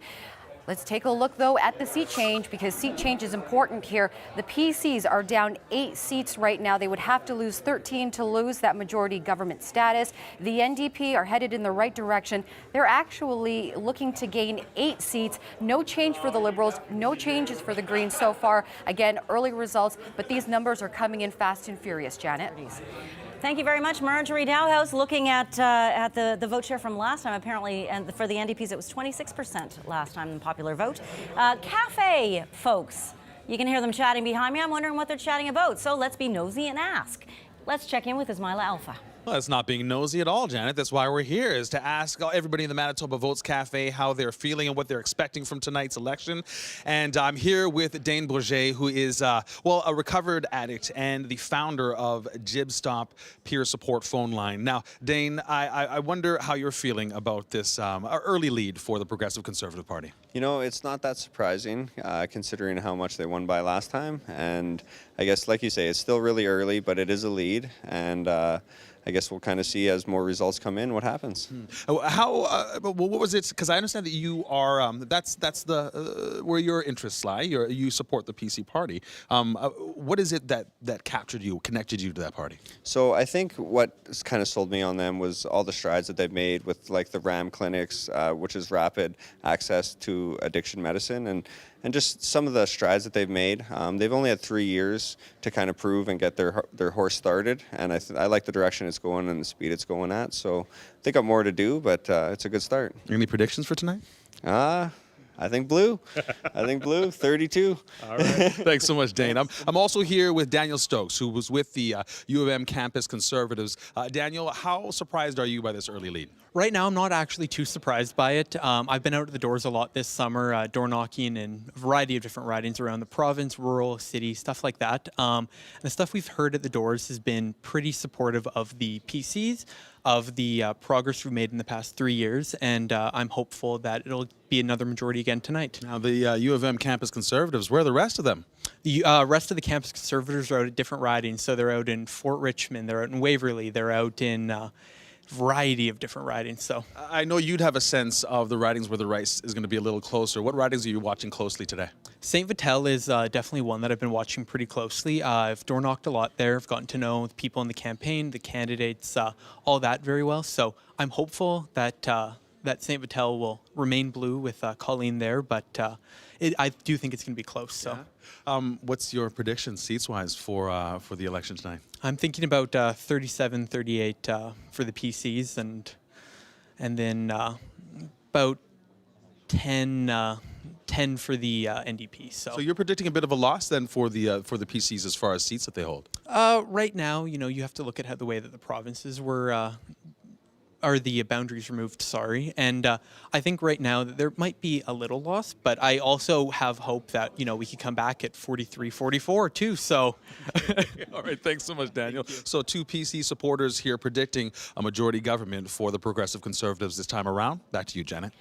Well, one progressive conservative star, there, I said it, who's running tonight is Heather Stephenson. Let's see how she's doing in Tuxedo. She is in the lead there. One of the wealthiest parts of the city of Winnipeg, and it used to be held by Gary Filman, so that's not surprising. Let's see what's happening in Thompson, where there's been a battle predicted there tonight. Kelly Bindle, the incumbent for the PCs, is currently trailing the NDP candidate. Well, it was a shock when Bindle took it away from the NDP. It was a long-time Ashton hold before. The NDP looked like they're taking it back with Danielle Adams. In Waverly tonight, John Reyes has jumped into the lead again early. Yeah, but we can hear some people behind us like that. And I expect to see John Reyes, if he's elected tonight, to be in the cabinet in the new government. John Reyes was St. Norbert incumbent and a very hard worker in that. We have many tight races, and one they were expecting tonight to be tight was Brandon East, where we can see Len Islifson is currently leading the NDP candidate. Yes, 4 of 40 polls, but nevertheless, if this trend continues, the PCs will hold on to this, which used to be a long-time NDP riding. So it could be a changing nature of Brandon East, this being the indicator. In Brandon West, which again has been a PC stronghold, we see Reg Helwer in a place he has to find comfortable. Yeah, doubling the NDP vote there, Janet. All right, taking a look at our next riding, Transcona, the NDP candidate in the lead. 2 of 41 polls, Blair Yakimowski being behind the NDP right now, but it's very early on. But he was challenged for the nomination. In Spruce Woods, Cliff Cullen taking the lead. Yes, very much so. 5 times the lead over the NDP. Spruce Woods, though, is traditionally at PC. Be interesting to see what's happening in the Maples, where we can see, again, few votes in, few polls reporting, but Aman Sandhu in the lead for the PCs only by 1 vote over the NDP candidate. That's true, and all from new Canadian families. There's no incumbent here, but it'll be very fascinating to watch this as we go ahead. Myrna Dreger in the lead in Roblin. Myrna Dreger has held that for a number of terms, and she was a very successful Speaker of the House, and so it's not surprising that she holds a strong lead early on going into Roblin, but it's only 1 of 46 polls. Let us go to our political insiders now. We're standing by with Marcy Marcusa to see what they think about these results. Well, let's start with Kelvin Gertson. We just saw the boards from Marjorie, and of course that magic number 29 now leading and elected in 34, although the numbers are moving a little bit. A lot of those seats, though, in rural Manitoba. Why are the PCs consistently finding their support in rural Manitoba, and maybe what are they missing the mark on in Winnipeg?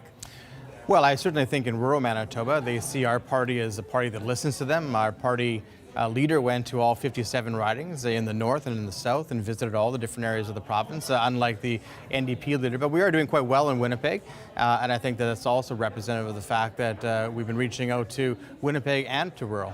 Aaron Selby, what are you most feeling at this point in the night? I'm feeling pretty good about this momentum. I've said that for me, victory would be 18 to 20 seats, and we've been seeing that steadily going up. And there's some spaces where I hadn't expected to see us in the lead, and we're looking like we're doing really good. So I'm really pleased with these early results. Where did you not expect to see? What ridings are you talking about or thinking about? Assiniboia came up looking pretty strong, and I wasn't expecting that to look as good. Now, it's early in the night, but that does show that there are people, even in some very strong conservative seats, that are not happy with the direction that they're going. How much of an impact did 3 years and the election call coming early have on your party? Oh, I think there's no doubt that that Pallister ensured that the deck was stacked against us and our leader, both because of calling it early, calling it in the summertime, and making sure that all the unions were tied up basically at the same time as we were all campaigning. Kelvin Gertson's not even making eye contact with you right now. All the unions were tied up. I mean, if that's what you're simply relying on to win an election, then I think you probably lost before you started. But there was lots of warning about the election, there was lots of discussion about the election happening this year, several months ahead of time, and people, Mr. Pallister gave lots of warning. Lots of warning was given. As the bickering continues here, the reality was the deck was stacked, and a lot of parties were working ahead.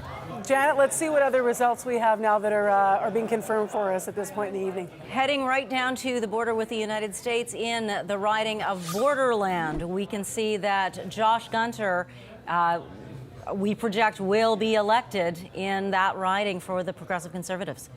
Yeah, 4 times as much as the Liberals in that area. I was interested because Cliff Graydon's there running as an independent, but you know, Josh Gunter is actually in Winnipeg tonight for the Celebration Party.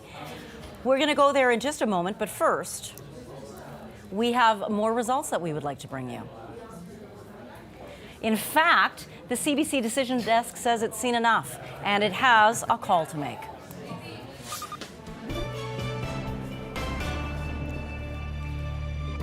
CBC is projecting a progressive conservative government tonight. So many tight races this evening.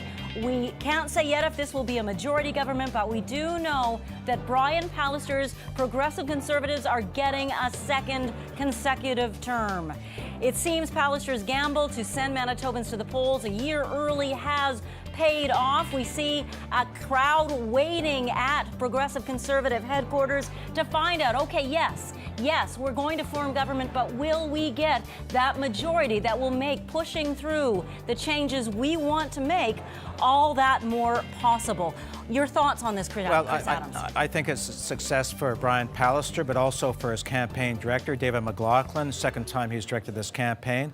Pallister's brought in many high-quality candidates as well, and they've been able to take much of the middle-class vote and hold on to them in this election. So it's quite an achievement for him. It's a second term, and that's a major thing for a first-term government to get the second term. So he's made great progress for the Conservatives, Progressive Conservatives. So we have celebrations tonight in the PC camp for Brian Pallister winning his riding, winning a second term in government, and also for Josh Gunter in Borderland winning his seat tonight. Josh is standing by with our Bartley Kivas. Yes, I'm standing here at PC headquarters with Josh Ginter. Josh, first of all, how old are you? I'm 25 years old. What is it like being on? You're going to be an MLA-elect, MLA designate at 25. Yeah, it's an incredible honor. I'm very humbled, deeply grateful to the voters of Borderland, and just excited to get to work on their behalf. What does it say to all people in their mid-20s of all parties interested in politics that person your age is now an MLA? Yep. You know what? Get involved. Get involved in politics, and who knows where you'll end up. But just get involved and be a part of the process. There were some people who speculated that Cliff Graydon, because he had been in politics for a while, would put up a tough challenge. What is it like for you to defeat a person as well known as Mr. Graydon? You know what? I was out at the doors talking to the people of Borderland. They want someone who can quietly put their shoulder to the wheel and get to work on their behalf, lowering taxes, making life more affordable, improving services, building roads, all the rest of it. So we're focused on actually the issues and getting things done. So. Speaking about the wheel, tell us what you do for a living here. Yep. I drove truck for about a year and a half, long-haul truck driver. So I was down in Florida and Alberta, Texas, all the rest of it. So it's, it's been an interesting life. So yeah.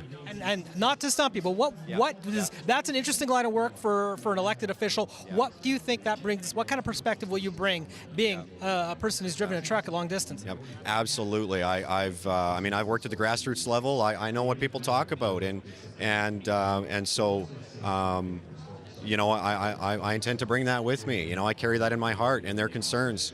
So yeah. Josh, congratulations. That was Josh Ginter here at PC headquarters, and back to you, Janet. Josh Ginter, our newest MLA, who's 25 years old and a former long-haul truck driver. Good for him. Interesting guy. Let's go to Marjorie Dowhouse and look at those races that are still neck and neck tonight, Marjorie.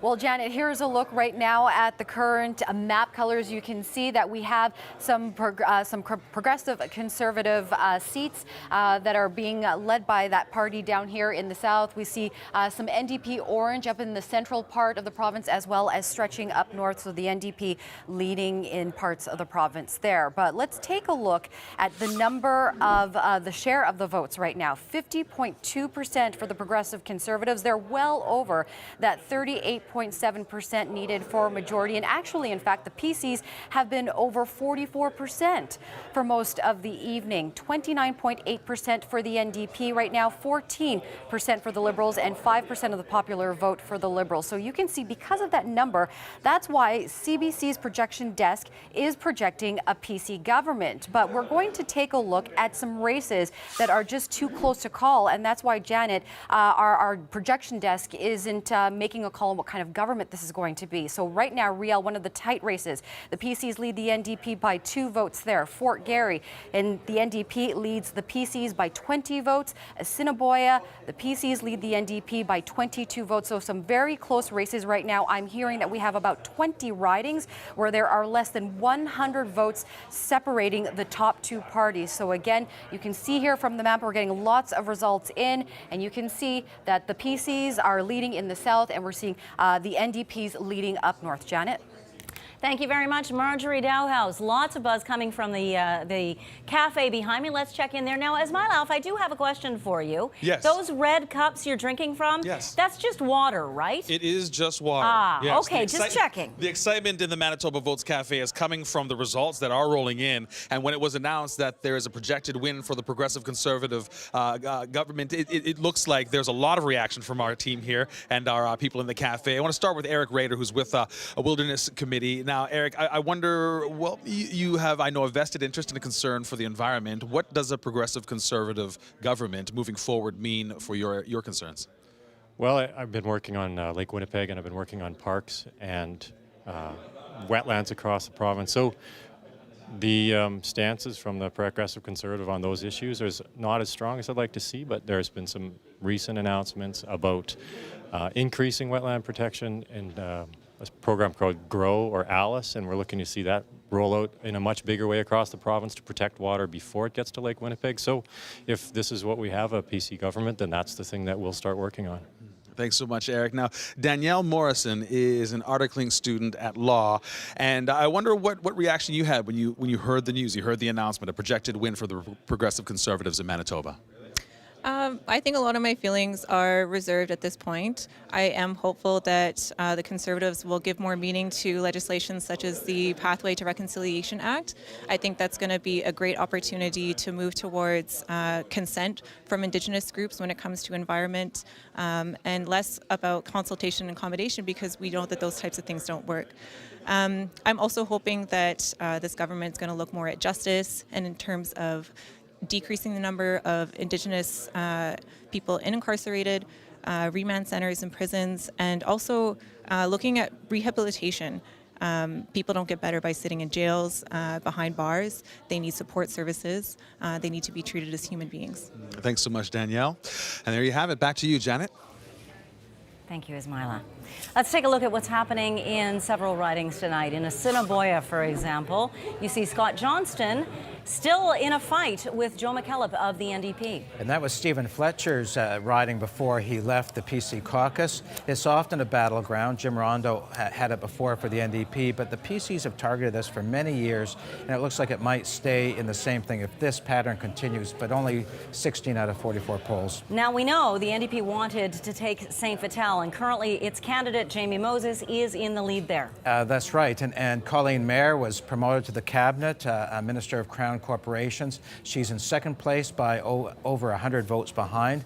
There might still be a seesaw battle going on, but right now the NDP's leading, Janet. In Thompson, the riding that Steve Ashton held for the NDP for 35 years, now it looks like Danielle Adams, who used to work with his daughter, That's well, right. she's leading, but it's early on. She is ahead of Kelly Bindle, the incumbent. By less than 100 votes, but 8 out of 53 polls reporting. But if this continues, it'll be an increase for the NDP.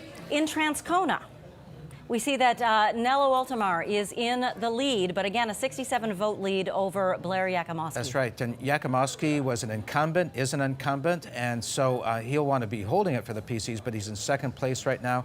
That neighborhood in Winnipeg is going through a transition right now into a suburban transformation. We know a member of our political panel has been interested in what's happening in Southdale tonight. She'll be pleased to know her candidate is in the lead. However, the NDP candidate, Karen Mishkowski, is only leading by 6 votes over Audrey Gordon, a PC star. And if Audrey Gordon were elected, she's only behind by 6 votes. She would be the first black MLA, or first person of the black community to be an MLA if she's elected. So it'll be a very interesting thing to see in Southdale. Of course, we have a candidate in Burroughs who might fit that role as well. And also in Union Station, let's take a look and see how Uzuma Asagwara is doing. She's the NDP candidate, currently in the lead in this riding. Well, she's got a very good shot at being the first member of the black community to be in the legislature, Janet. Well, as a matter of fact, we have Uzuma Asagwara standing by with one of our reporters. Aaron, who's with you? Thanks, Janet. It's a deafening crowd. Everyone here is very excited. Uzoma walked in and is set to make Manitoba history tonight as Manitoba's first black and queer MLA. Uzoma, how are you feeling? I feel great. I feel good. I feel amazing. I feel amazing. Really grateful to all the constituents of Union Station, grateful to all of our volunteers, my family, my chosen family, my friends, to everybody who's been supporting us from long before the election even started.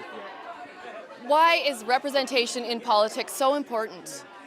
Well, fundamentally, our elected officials in our Manitoba legislature should absolutely reflect the constituencies and communities that are in Manitoba. And so, making sure that our elected officials look like the communities they serve is fundamental to making sure that all voices and all communities are served well in Manitoba.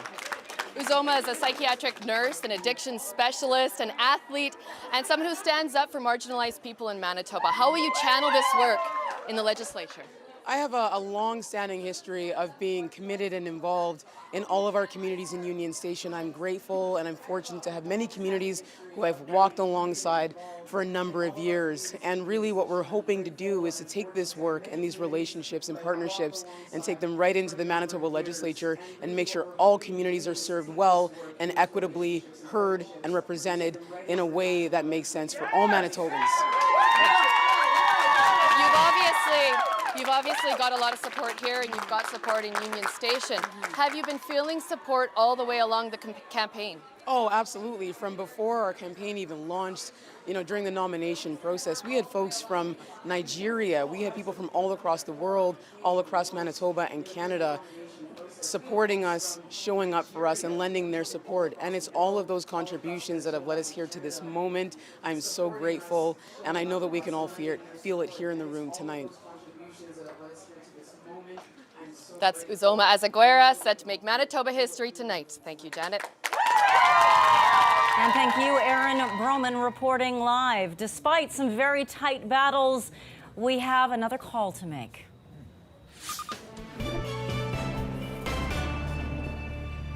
Our CBC Decision Desk projects that it will be a majority government for Brian Pallister, the father, former teacher, former member of parliament and financial consultant, the man who says he wants to work to put more money on the kitchen tables of Manitobans, will have a majority with him in the Manitoba legislature to help push through the reforms, the changes that he wants to make for our province. Go ahead, Chris. Well, I was going to say it's really quite something, and it seems to be following the pattern of the prairie provinces in Canada, with Saskatchewan Party, multiple re-elections, and then the Alberta Unity Party coming back into power in Alberta. So this is a part of Manitoba being showing a small C conservative culture in much of the province, not everywhere, but in much of the province. He had such an aggressive agenda in the 3 years rather that he's been with us in government. He has made many reforms and been quite aggressive on them.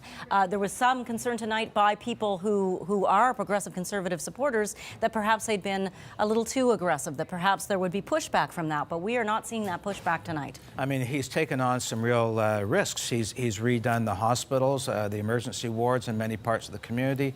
He's been approaching reform for education in the coming term. He's rolled back the PST. He's taken on the public sector unions. So he's been a very aggressive premier, and he's run on his record, as his campaign director said just a little while ago, and it seems to be a successful approach. If there has been pushback tonight, it's come in some ridings that were NDP strongholds, and perhaps they are on their way to taking back tonight. Let's look at how the vote share in the popular vote is breaking down. Marjorie? Well, Janet, as you mentioned there, CBC projects a majority PC government. So I want to get to some numbers that will show you how our decision desk came to that. Take a look here at the vote share. The PCs right now have 50.6% of the popular vote.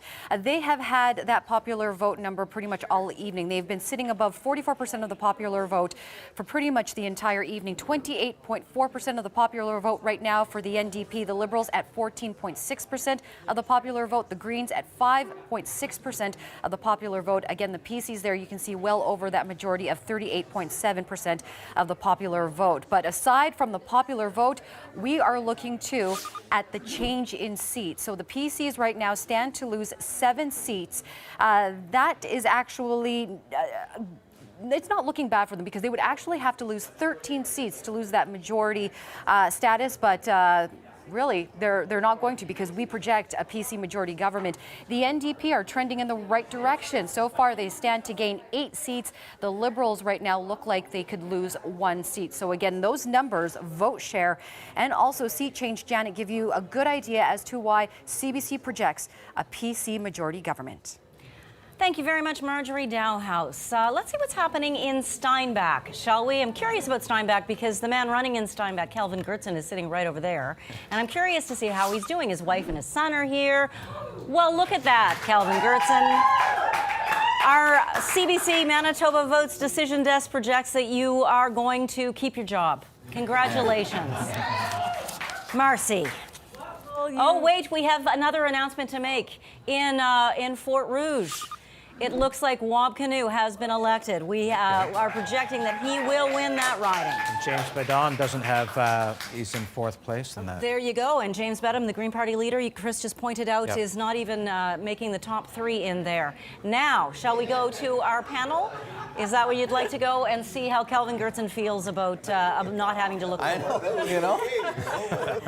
Well, he just said he got 10 seconds of joy and then it was over. We'll give you a couple minutes now. Congratulations, your family's here tonight. Well, it is good. Yeah, you know, you gave me you gave me 5 seconds, then you cut the Wab Kinew. But anyway, it is great, and I think that for all political candidates who run, whether they win or lose, family is a really big important part of it. My son Malachi, my wife Kim, they've been really great supporters on this campaign and through my political life. And I would say to all the political candidates out there and to their families, thank you for running and thank you for having your family stand behind, regardless of political stripe, because it really is a family effort, and family should be a part of it, and I'm glad the mine has been. Nice to have you guys here. I'm going to let you go back to the cafe. We're going to talk about what your dad's going to do with his job. I want to ask you to speak for a moment. We've also, of course, just talked about we're projecting a PC majority government, Kelvin Gertzen. What do you say to those Manitobans that are concerned, the ones that are concerned that healthcare moves swiftly, they're not quite sure about that second phase, we know they've got an education review coming? Speak to them for a moment. Yeah, so I think that what we're seeing in this result is that clearly Manitobans understood that things had to change, that the healthcare system wasn't working well, there needed to be a change. But I recognize as health minister, and we recognize as a government that change isn't always easy, and it can be disruptive, and it can be difficult. And we have recognized that for those who are working in the system. But I think that those who are working in the system also want a system that works well.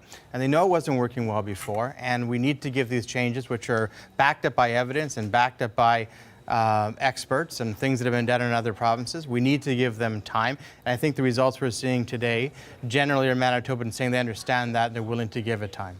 Aaron Selby, with the NDP leading or elected in 19, Wab Kinew, new leader, just re-elected. What does this mean for your party right now? First of all, I do want to congratulate Kelvin. I knew he was a bit nervous earlier tonight. Wasn't sure if he was going to make it, but he did, so congratulations to him. I think that, just going back to what Kelvin said, I think they actually did speak quite clearly.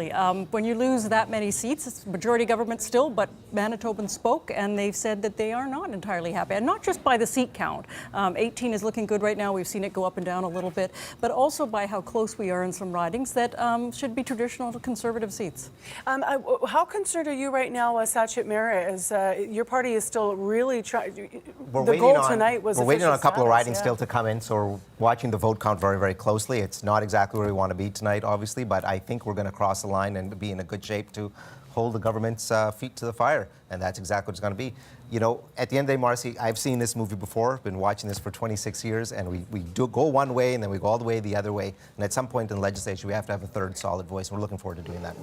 If this majority number holds, of course we're still waiting for a lot more information tonight, but will it be viewed as a resounding success? I mean, 36 is not 40, but you were looking at history in this province for majority governments when the province does choose progressive Conservative governments. Well, there's no question. I mean, 36 would have been our high water mark before, if not for the 40 that we got the last election. And so I think you see two very, very strong majority governments, certainly more than we've seen historically under Conservatives governments, and that speaks well of the fact that people want to see us continue with the work that we're doing. We've put forward good plans for the term, and they want us to continue that good work under Brian Pallister. And just for clarity, we have, of course, projected majority government. We're not sure how sizable that lead will be by the end of the evening, so we still have a lot to learn and some numbers to come. And with that in mind, let's go back to Janet and Chris.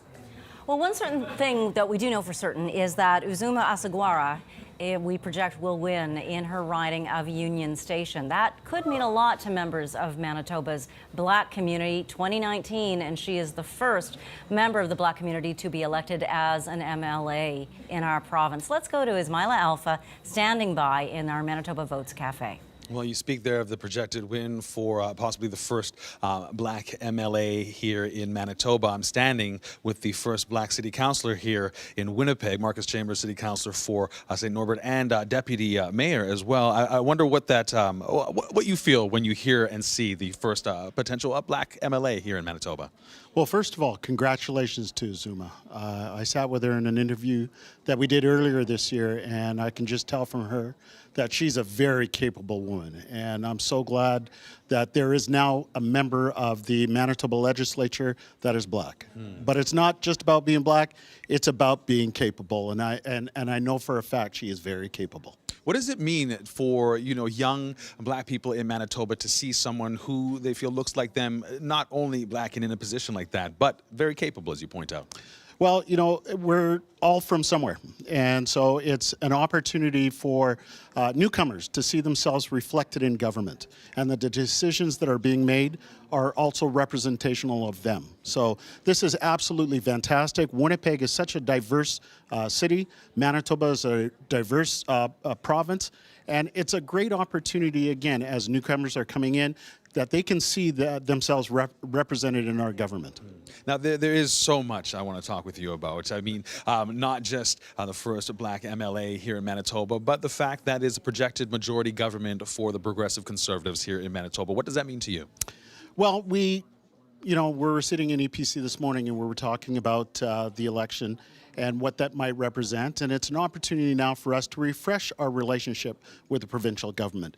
We've got a lot of work to do going forward. The city of Winnipeg is facing a meth crisis, and we want to work collaboratively with our government to address these issues. We have the North End Treatment Plant. That is one of the biggest projects in the city of Winnipeg's history that's coming up that we want to work collaboratively with our government. We have so many different files that we can work on. I'm looking forward, as sitting on the chair of the Winnipeg Police Board, to hear that $10 million announcement that was made by the Premier with regards to downtown safety. So these are some of the things that we can start to look forward to in terms of working collaboratively with them and moving our city forward. Of course, economic development is another area that we want to ensure that our city is moving forward. Thanks so much. Thank you. Marcus Chambers, City Councillor for the Ward of St. Norbert. Back to you, Janet. And Deputy Mayor. And Deputy Mayor, get that in. Get that in. Tyndall Park was expected to be a battleground tonight, so let's take a look at how the results in that riding are going tonight, if we can. I might be asking too much. They're coming. Cindy Lamoureux is one of the candidates in that riding, and we're curious about her because her name is quite well known in Manitoba politics, that last name, Lamoureux.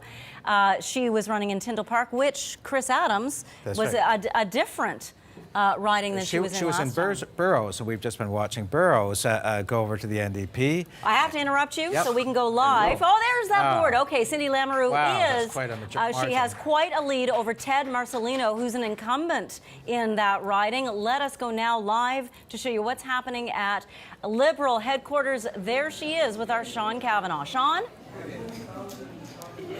Yeah, I'm here with Cindy Lamoureux and her Inkster Boulevard headquarters and a big crew of supporters. Cindy, congratulations. You took a jump into a new constituency and faced another incumbent. How do you feel? Well, the advance polls haven't come in yet. I don't want to get ahead of myself. I'm incredibly optimistic and I'm hopeful and I'm so encouraged looking around this room. What made you take the leap? What strategy did you have in mind when you went to another constituency? The old Tyndall Park was actually split right in half, and a large portion of my Burrows constituents moved into it. So I had to make the decision on where to run, and ultimately the reason I ran in Tyndall Park is that's where I grew up. I attended Stanley Knowles School and Garden Grove School. I graduated from Sisler High, and that's where a lot of the students live. So it's where I'm most familiar. It's where I identify myself.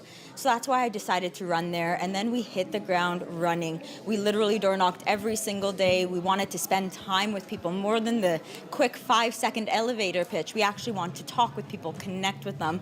And I think that's what we did, and that is resulting in tonight's activity. Tell me how much the fella next to you had to do with it. Your dad, Kevin Lamoureux, MP, how much does he have involvement in your campaign? This is all about Cindy's hard work. This is Cindy's win, first and foremost.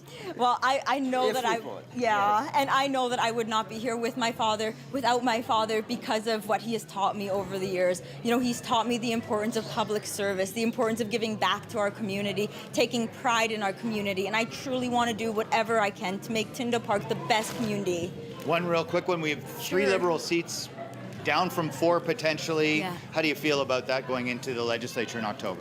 You know what? I'm still optimistic. There are a lot of polls rolling in. Last I heard, we hadn't even received any polls from the constituency of Flin Flon. I think we wait till the end of the night and hope for the best.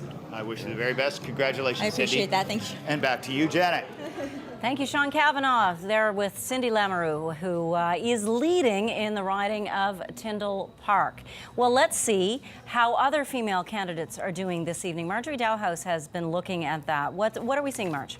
Well, Janet, first a look right now at the current map. You can see the NDP are elected or leading up in the north, and then we see the PCs there leading or elected more in the central and the southern part of the province. And I want to zoom in here into Winnipeg, where there were 32 ridings up for grabs, and you get a clearer picture here of where the parties are leading. Izoma, as we mentioned, history for her being the first member of the Black community to become an elect MLA. But let's take a look at women candidates, because diversity very important in the Manitoba legislature. Right now, the PCs have 5 women elected. There are 3 in the lead right now. No change for them since 2016. The NDP have 5 women elected and 2 women leading right now. That's a gain of 4. The Liberals have 0 women elected, but 1 leading right now, and you just saw her. That is a difference, a loss of 1. So right now we're looking at 10 women elected to the Manitoba legislature. That is a change of 3 from 2016. So that is better news for women representing in the Manitoba legislature. Janet? Ismaila Alpha is talking with voters right now to see how they feel about the issues and how things are shaping up tonight. Ismaila, what are you hearing in the Manitoba Votes Cafe? Well, Janet, I'm hearing a lot about inclusivity and how important it is. And I wonder, how we're doing so far when it comes to inclusivity. Of course, we were just speaking about the fact that we are projecting a win for Manitoba's first Black MLA. But it's not just about that, is it, Dr. Abdul-Rahman? No, it's actually about the economy. So most of the time people think that when we work on inclusion, we're just kind of taking care of those poor, marginalized people, and that's not the truth. When we work on inclusion, we actually lift all of us, because not only does it allow people that are marginalized to feel included, but it actually educates and informs those who are not from that. Now, on top of that, it's actually strongly associated with productivity and economy. So countries that are more inclusive actually have a greater economic output. In fact, in the United States, just recently, they found that if companies had worked on being more inclusive with people from the LGBT community alone, they would have had an increase of $9 billion of revenue. Imagine now in Winnipeg that where this title of being the most racist city in Canada, what would we do for the inclusion and our economy if we made that an active goal of political government? And now, again, inclusion and diversity isn't just about one Black MLA in the province. I wonder, Christian Sinclair, Onikanu of Opaskwayak Cree Nation, I wonder if the diversity we're seeing right now, not just in who's leading in each riding, but in who's running for each party, is that enough at this point? Well, I think there's always room for more as we increase the immigration that's coming into the province and Canada, recognizing that in Northern Manitoba, as I said earlier, 77% of the demographic there is First Nation. But if you look at us in the economy or in the working sector, we're anywhere from 5% or less. So we got to make sure that we put action behind our words. We've got to make sure those policies that are created include Indigenous people as well as other diverse groups from various nationalities. We did a study just to prove when taxpayers say that we're a burden on society. And that's ignorance that's out there that unfortunately still exists. But we said, well, let's speak their language. Let's look at an economic impact study and what we contribute to the local economy. We wanted to do with the OCN. Other First Nations wanted to jump on board from Northern Manitoba and then the Southern Chiefs organization.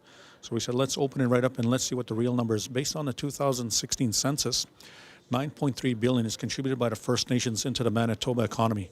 So when you look at the hydro dams being developed on our traditional territories, the mines, all of that comes out of our natural resource area. So what we're saying is, you got to give us our fair share, and we're not going to be asking any more. We're demanding, because that's ours based on treaty. So you start investing in education and training, we'll step up and rise to the challenge. And as the good doctor said, give everyone a chance to contribute. Everybody wins. It becomes a win-win situation. And it's not so much for our people today. It's more for the young people come up. My daughter Alexis, being a young Indigenous woman, is we want to create those opportunities for her and her demographic as they come up, to know that they're welcome, they're included, and they will be contributors to this economy that will benefit everybody long term. We're speaking about her. We should ask Alexis herself. I mean, how important is it? You'll be able to vote in the next provincial election. How important is it to you to see someone who represents you in government? Well, to see someone that represents someone like me in government, such as, for example, Wab Kinew, part of the NDP party, something that I really look up to is that he is trying to, or well, one of his promises is that to create a renewable energy source. And that will only create jobs for Manitobans, as well as partnering with Indigenous people. So I think the environment and Indigenous people go hand in hand.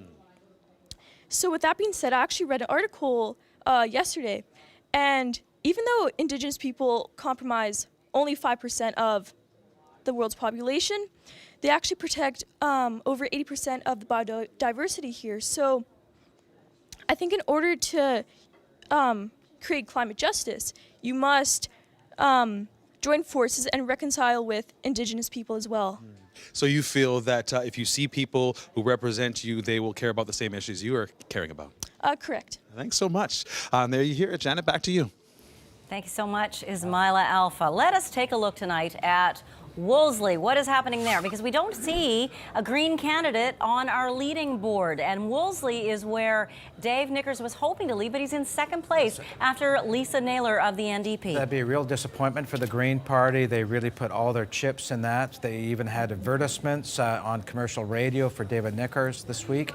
So double the vote of the Greens by the NDP is quite a disappointment for Green Party supporters, Janet. I know the NDP was fighting hard to keep it to Swan River. Rick Wojcik has been re-elected. We project that he will be re-elected in Swan River. In the Maples, Turtle Mountain, my mistake. Doyle Panuke, we project will be re-elected, keeping his seat there for the Progressive Conservatives. In Waverley, John Reyes is leading for the Progressive Conservatives. Strong margin. By a strong margin, 427 votes over Dashi Zargani of the NDP.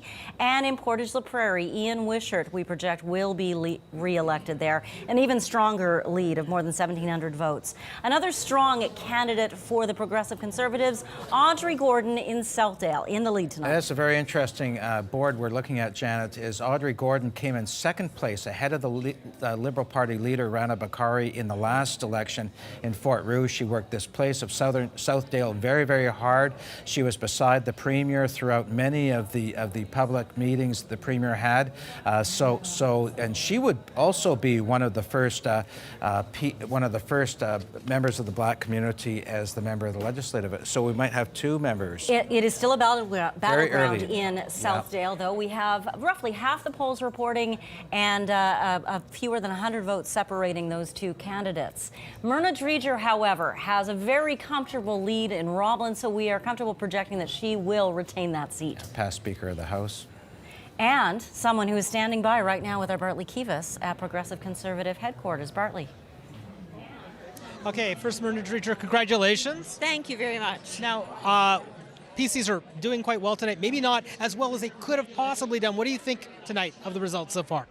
I think everything looks very promising right now, and I'm glad to be part of a party that is working really hard and very sincerely to try to move Manitoba forward. Now, you are Speaker of the House. You, I expect, may continue as Speaker of the House. We saw a little bit of snippiness, lack of decorum last time. What are you hoping from in this new legislature coming in? I would like us all to continue to work towards better civility in the House and better decorum in the House. It has been much better than it was 3 years ago. There was a very concerted effort. by the leaders and by myself to try to address those issues. It's a challenge, but I think it's something that we need to continue to work on. It's hard when in a very passionate environment, when everybody comes in with such passions in what they believe in. But I think we have a greater responsibility for civility and for the public to see that democracy can actually happen in a very respectful environment. And I think we have to continue to work on that. We're not sort of unique in having, heckling, and you look at the House of Commons in Canada and in England, and you can really see a lot of the the heckling and everything. But Manitoba, we've come a long way in 3 years. We've still got a long way to go. Yeah, I try not to look at the House of Commons in England, but especially right now, I don't want anyone just like watching a train. But, I have to ask, you were a nurse for 23 years. What do you have to say to the healthcare workers of Manitoba right now who may be concerned, and some really have expressed concern about the restructuring of healthcare? What would you tell them? As a nurse for 23 years in the system, and I've seen a lot of things happening in the system, I am sincerely committed to being part of a government that is trying to make things better. Better for patients, better for healthcare professionals, better for nurses who really are there 24 hours a day. And, I would ask for everybody to have some faith in the changes that are happening right now. Give it a chance. There are some there is progress being made, and what we need to now do is continue to be able to move it forward. And we are listening to frontline workers, we are listening to nurses, and we will continue to do that. I think maybe some of those nurses don't want to be there 24 hours per se. You know what? Mandatory overtime came in long time ago, long before this government ever got there. And there are challenges in healthcare, and it is hard being a nurse. I was there for 23 years. I can remember when I first started as a nurse, we were running at 4:30 trying to do baths that should have been done at 9 in the morning. It's a challenging profession, but it's a very gratifying profession. And these people are doing yeoman's work. I have a lot of respect for nurses, and I really ask them to stick with us, and let's try to move this forward. Myrna Dreger, thank you very much for that. Thank you. Back to you, Janet, from PC headquarters. Thank you, Bartley. Let's see how Nahanni Fontaine is doing in the riding of St. John's. She had a sizable lead, and yes, we are comfortable now projecting that she will keep that seat in St. John's. So let us go. We hear clapping, some applause coming from our folks here in the Manitoba Votes Cafe. Let's see if they're feeling celebratory at NDP headquarters. Austin?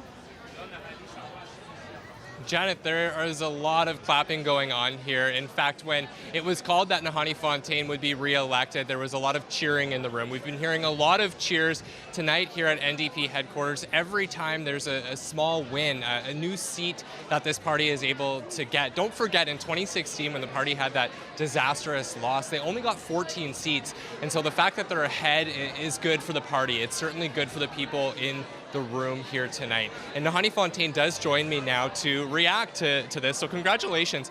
I want to ask you to tell us a little bit about why you think we're hearing so many cheers tonight, because the Pallister government is going to have a majority. That is what we're projecting. Yeah. I think that what you're seeing tonight is the positive energy and the positive space that this whole NDP campaign has been from start to finish. It's been one where we have made history tonight by electing the first Black person to the Manitoba legislature. We're so proud of that. We've elected more women in our caucus. And, this campaign has shown that the NDP is united.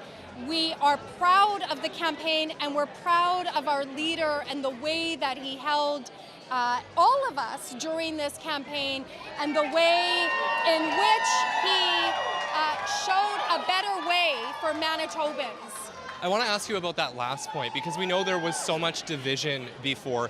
My first question is the NDP now actually different from the NDP in 2016? And my second question for you is, what do you think of your new leader, Wab Kinew?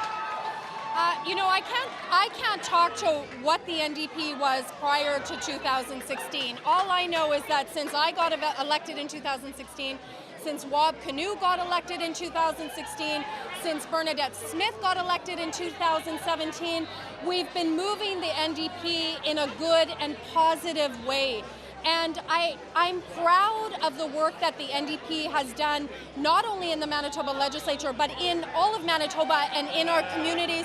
And I'm proud of our leader, Wab Kinew, in the way that he has executed this campaign. It is showing Manitobans that there's a better way to do politics. Nahani Fontaine, congratulations once again. Janet, you can see lots of supporters starting to trickle in here at NDP headquarters. Again, a lot of celebration here tonight, even though CBC is projecting that Brian Pallister will have that majority government. Well, isn't that interesting? They are coming in solidly in second place, and yet the New Democrats are celebrating. To discuss that and other issues that have come up this evening, let's go to our panel of political insiders. Marcy Marcusa, what do folks have to say? Well, let's talk about whether or not all NDP are celebrating or not. Aaron Selby, what's your take on that? I'm celebrating. This is showing momentum, and that's what I wanted to see tonight. Momentum in that we've picked up seats, and also momentum when you look at some particular ridings and see how close we came, even in ones like Myrna Dreger's riding. We weren't going to win it, but I did not expect us to even come within what we did. To have 1,000 votes, more than 1,000 votes in Roblin, that I'm going to say is momentum. Is it momentum for the leadership of Wab Kinew, or is it momentum for something else? Absolutely both. Our leader is the one who presented our platform. Our leader is the one who has been the face of our party, and clearly people have responded to that. Let's talk about Myrna Dreger. You mentioned her. We saw the interview with her. We were all watching it in the studio that just passed through. She was talking about decorum in the House, civility in the House, Calvin Gertson. There hasn't been a lot of civility on the campaign trail. There was a whole attack ad campaign, the Wab's a Risk campaign. I talked to your leader, Brian Pallister, about it last week. He actually distanced himself from it and or attempted to. How do you get to civility after this kind of a campaign? Well, I mean, there are two different things, right? Civility in the House, which I think, as Myrna has said, I think has improved. And I've been there for 16 years, and I have seen it improve. Particularly in the last 3 years. And I think that's important. People recognizing we might have different opinions, but it's not necessarily personal. On a campaign, it is important to present Manitobans with the facts. And when it came to Mr. Kinew and his background, it was important that they know the facts and they can make the decision for themselves. And so I don't think providing factual, the level of political discourse that was lowered during this campaign was really perceptible. On one side, you had the Pallister government putting ads out that were personal against another leader, and on the other side, you had the opposition government put out ads that were calling the other party's leader a certain farm animal. I mean, that's not the level of discourse that you want to be presenting to the public, and then you're taking it into the House and then turning it away. They're not going after our platform. That's the thing. They didn't want to talk about platform. They wanted to attack character because they were scared to talk about our platform that they knew was a strong platform that Manitobans have responded to. Just before we go back to Janet, I want to ask you just briefly, Sachet, you have been watching very closely which ridings, because the Liberals have not yet achieved that number 4. They're the same couple of ridings that I set out at the outset, and so we were certainly talking about the Maples, we were talking about Fort Richmond, and last time I checked, we're still within 100, 120 votes or so. We're about halfway into the ballot, so we still have a very strong chance there, which is fantastic. But moreover, it just really speaks to the message that we were taking forward, right? That the healthcare is not working, that the economy is not working, and safety is not working in those areas. Let's go back to Janet and to Chris to see what our latest results are showing us for some of the ridings we've been waiting for. Well, one of the ridings we've been watching closely is what would happen in St. Vital. Colleen Mayer wanted very much to hold that riding, but she hasn't succeeded. Tonight, it looks like Jamie Moses is going to take that. We are projecting that Jamie Moses will win that riding for the NDP.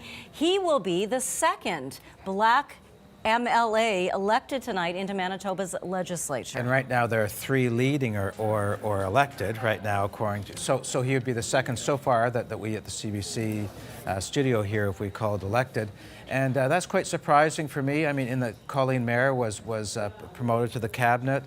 She was fairly active in the campaign, and but anyway, that's a win for the NDP, taking back a riding that was taken away in the last election. We actually have Colleen Mayer standing by with us right now. Let's see how she's feeling about this. She's with our Amar Khan at her campaign headquarters. Amar? Jenny, I'm here in St. Vital with Colleen Mayer, who has lost to the NDP's Jamie Moses here. Colleen, can you just tell us a little bit about how you're feeling today? I'm extremely proud of the run that we had. I am so happy of my team. We worked hard. We did everything. I'm proud of what I've accomplished over the last 3.5 years. I'm not hanging my head. We worked very hard here, and I'm pleased to have served and been given that opportunity to serve the people of St. Vital. This is not the result that you wanted, but your party has, the CBC News is projecting that there will be a PC majority. How do you feel on a grand scale about how your party has still retained power in the province? I'm extremely excited. I'm so happy because the work that we have done over the last 3.5 years has been amazing, and we're only going to keep going forward and keep working for Manitobans. So whether I am there in the background or I'm there at that seat, I cheer them all on. They all ran extremely good races. They're great, fantastic people. I'm so proud of them, and I'll still be on their cheerleading team as they go forward. Colleen Mayer, the PC candidate in St. Vital. Just moments ago, she actually conceded here in front of her campaign office with her volunteers. So Jamie Moses of the NDP will be the one who will be taking this seat. Back to you, Janet. Amar Khan, live in St. Vital, thank you so very much. 2019, and we are making history in Manitoba tonight, electing our first members of the Black community as members of the Legislative Assembly. Let's take a look at where these candidates are coming from. Malaya Marcelino has, we project, been elected in the riding of Notre Dame. Also in Union Station, Uzuma Asagwara taking that riding for the New Democrats. And finally, in St. Vital, we have, forgive me, we jumped over Southdale. Audrey Gordon, she has not, we project, been elected as yet, but she is in the lead in Southdale for the Progressive Conservatives. 168 votes. 168 votes over her nearest competitor, and Jamie Moses in St. Vital, we project will take that seat. In fact, Colleen Mayer has conceded defeat in St. Vital. So quite an historic night. It is, and you know, the legislature is becoming so diverse that we're getting different communities in there. And keeping in mind, though, that Colleen Mayer was a Métis woman, is a Métis woman. So while one group comes in, there might be other groups that might be not coming in. We have such a diversity in Manitoba, though. I think it's got to be fantastic for voter involvement and inclusion. Diversity and representation matters. So if you see yourself as a politician, someone who looks like you, someone who talks like you, perhaps, you know, is also a new Canadian, then that's got to be good for our democracy. 40 years ago, Janet, it was dominated mostly by by men, white men, you know, and so it's and our society was diverse even back then, but now the legislature is starting to reflect society in a better way than back then. Well, there it is. So we'll have to look at our voter turnout tonight and see which areas we're supporting different candidates. Certainly, the Liberals tonight sitting at 3 seats, leading or elected. They were hoping to get to 4. Let's talk a little bit about why that number 4 is so important for any party. Well, to be recognized as a party in the legislature, you need to have at least 4 seats, so that gives you better representation on the floor, that you're allowed to have more time for speaking, you're given better office facility, more resources for staff. So to fall down to 3 seats has an impact on the Liberal Party. And you can bet the next by-election they'll be pushing very, very hard to win. They dropped to 3 really because Judy Klassen dropped out of the northern riding of Coatenook to run for the federal election that's going to be called tomorrow, I understand. So that's had a real impact on the Liberal Party in the legislature. Certainly, and they actually, in the last general election, only won 3 seats. That was a breakthrough. That was an improvement for their party, and it was Dougald Lamont winning a by-election in St. Boniface that gave them that magic number 4. Let's look at how he's doing in that riding right now. He is in the lead, leading more than 400 votes over the NDP's Larissa Sims. Yeah, so more than 1/3 of the polls reporting, so that's a fairly comfortable lead for right now. And Dougald Lamont's leadership certainly is something that people will be talking about tonight. How did he do? This was his first campaign as a leader. I think people will say that he ran a good campaign. He performed well in the debate. He had very good press conferences. I think the trouble with the Liberals right now is capacity and resources. They don't have the money, they don't have the staff to be doing a lot of things that the other parties are able to do. And also they have yet to really, Kuwaitnik notwithstanding in the last election, they haven't for a long time been able to break out of the city of Winnipeg. And they need to sort of become more of a provincial party than just sort of a suburban type party. Now, we were thinking tonight that we might see a Green Party candidate make it onto the board this evening. And that the Green Party candidate might be taking votes away from the NDP and the Liberals. What are your thoughts on that? I think it's a very disappointing night for the Green Party. They put their resources into Wolseley. David Nakar's had been close. I'm just going to interrupt you now. We're looking live at Liberal Party headquarters. You see Leader Dougal Lamont walking in, saying hello to his party supporters, shaking hands. He'll be walking up to a microphone, so just in a moment we'll be hearing him speak. What does the Liberals' new leader have to say about his first general election in Manitoba as leader of the Manitoba Liberal Party? Let's get a shot of him at the podium, and when he's ready to speak, we'll listen and hear what he has to say. Merci tout le monde. Merci Saint-Boniface. Miigwech to Mary, who is a lovely woman who called me to tell me she was voting for me. I just want to thank everybody. I wanted to talk now. We still don't know what all the results are going to be. There's still other results to come in, and some very tight races and some very early poll results, so we don't know exactly what's going on. But in any campaign, there are always too many people to thank, and there are no easy campaigns. We set out to run a positive campaign based ideas, and clearly that was our first mistake. We also wanted to challenge the status quo on how politics work in this province in terms of tone as well as in terms of ideas. Because politics is often called a blood sport, so to each and every candidate who ran for the Manitoba Liberal Party and each and every volunteer, thank you. Because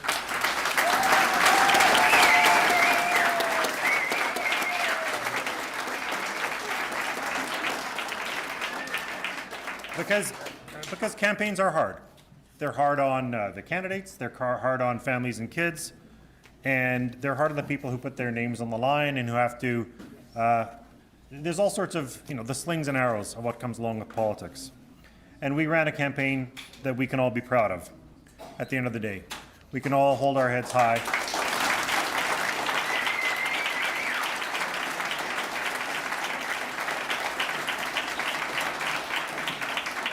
And that does matter, because I think we did talk about the most important things that need to be talked about. And it is, people have always told me I have an uphill battle as leader of the Manitoba Liberal Party. I often say, well, you should see the hill that I just finished climbing. But we have built this team, and there are an incredible number of extraordinary people. And it is hard, because there are lots of important lessons that I've learned from politics over the years. And one is that you can put everything you have into something. You can deliver the best work of your life, and sometimes it's still not enough. And that's life, and that's politics. The important thing is, though, thank you very much for next time. We will continue to build. I think we've demonstrated that we are a serious party, that we're a credible party, and we've taken this party to the next level. And we need to keep doing that, and we need to keep building. Because there are a whole series of issues that if we hadn't talked about, they would not have been talked about at all. And that is really important. And we have been a party that listens to people who have not been heard. Whether it's John Gerard or Judy Claassen or Cindy Lamoureux, we've been there for people, and we hear that all the time, that nobody else was there to listen when we were there. And so we will continue to play that role. Thank you very much.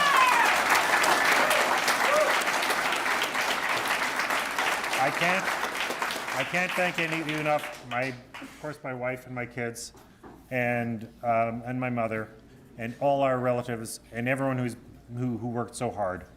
I continue to believe in Manitoba as a place that's progressive and it has a great future, and so does the Manitoba Liberal Party. Thank you very much, and we'll see you soon. Thank you.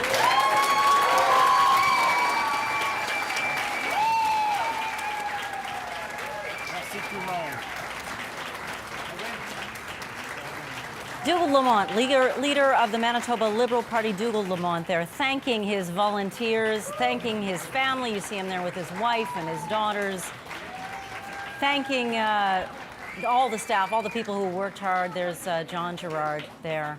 It's quite a change in his life, Janet. You know, 3 years ago, he wasn't even in the assembly. He was seen as an outsider, as a candidate for the leader of the Liberal Party. He came in from the third place. He surprisingly defeated Cindy Lamoureux and John Gerard at that convention. So, you know, like, it's been a couple of years that have been good for Dougal Lamont, and I think the party will be happy with his performance, and he'll be with them for a number of years. We've mentioned that this may be a disappointing night for the Green Party. Let's take a look at that now. Here's David Nickers. To the voters in Wolseley that took a chance on voting Green. And I don't know how much we got exactly, but we're counting the numbers up now. And this is a great stepping stone to the next election and elections across Canada. 20 years ago, I ran as one of 7 Greens who were the first to run in the 1999 general election. And I ran as a paper candidate to put a choice on the ballot, to let people, you know, have a choice in who's going to lead them. I also ran twice more as a paper candidate for the federal Greens in the 2000 and 2004 general election. And we actually ran a full slate that year in 2004 across Canada. And some of my volunteers have been around from that time. Pam Sanford, my official agent. Thank you, yep. And Connie Jantz, my campaign manager.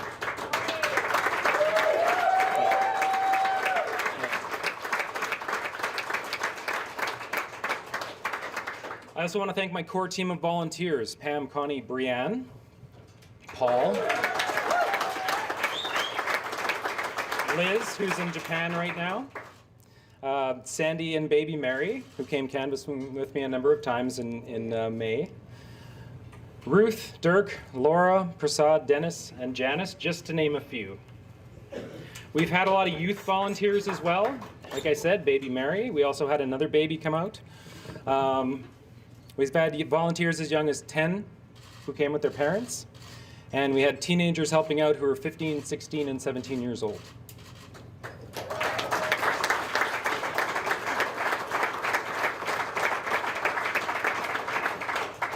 We've had over 130 volunteers in total on this campaign, and they helped with everything from canvassing, entering data, canvassing some more, and phoning, and canvassing again until their feet hurt. We've knocked on every door in this riding, and we did about 3 rounds of the riding, and some of which we actually went on a 4th round. Also, we've had special guests from across Canada. I'd like to thank the leader of the Green Party of Canada, Elizabeth May, for her time.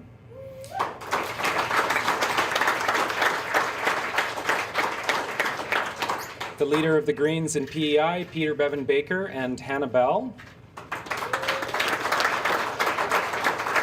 Mike Schreiner from the Green Party of Ontario, and Alex Tyrell, right there, from the Green Party of Quebec.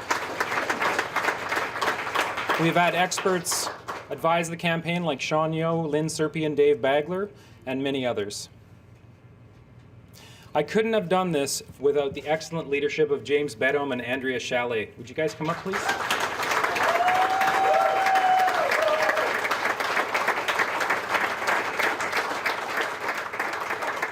Without their work and the work of the Green Party Council and the Policy Committee and the Platform team, we couldn't have achieved what we have tonight. Even though it wasn't a victory, we still got out there and got things done. And James and Andrea really took on a lot of work with the forum so I could knock on the door endlessly. I also want to acknowledge the candidates in Wolseley since 1999, Phyllis Abbey, Marcus Buchart, Ardith Basham, and James Bedome.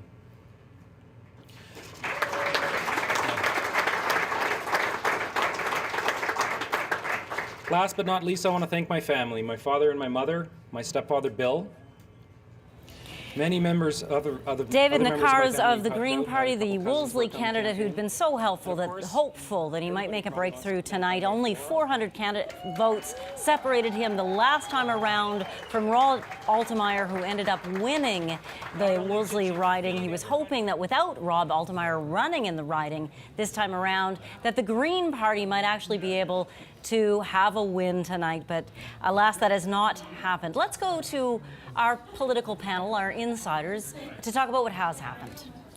Well, there was some reaction here to what we just saw just before we heard from the leader of the Green Party and Dave Nakars, and some disappointment there. We heard from Dougal Lamont, the leader of the Liberal Party. Sachet Mehra on our panel representing the Liberals. Are you disappointed? You know, it's so hard not to relate to someone who has worked so hard and put their life and family and energy into a cause, and to go out there and door knock, not only in their riding, but really across Manitoba. And you look at all the families and the volunteers involved, it really is something special. And you heard that in the speech tonight. I mean, he's just absolutely terrific. Now that we're at this point in the evening, I just want to almost re-ask this question. What do the Liberals need to break through in Manitoba? We heard some analysis suggesting it could be better representation in some rural areas. We also, they've never really tied themselves to what happens at the federal level with the Liberals, whether that's, you know, a choice that would be good or bad. I'm not making a judgment, but what do the Liberals need to break through? So historically, if you look, oftentimes when you have a new leader come in, it's not something that's immediately built overnight. Sometimes you are looking at an election cycle or two as it gets built up. And we heard Dougal tonight. We want to continue working. You're going to continue working. But you've had Dougal and you had Rana Bakari, and then before that, Dr. Gerard, and it's just never seemed to get there. I think Dougal has been a fantastic rep for the party. He's done phenomenal jobs. If you look at even some of the gains, even where we are close in some of the ridings here tonight, they've been very, very good. So I think we're going to continue working on that, and we're behind Dougal. Aaron Selby, I just want to ask, because we just saw Wolseley, and heartbreak for the Greens there, but celebration for your party. Absolutely. Yeah, a celebration for us that there was some talk that the Greens were coming up and that maybe that was going to be a challenge, but Lisa Naylor was a strong candidate, ran a strong campaign, and I just noticed we flipped up to 19, so momentum is still with us.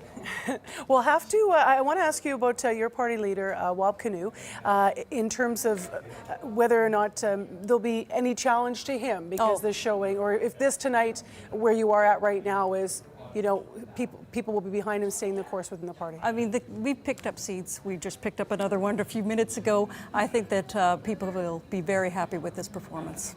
We're going to go back for more results to Janet and Chris.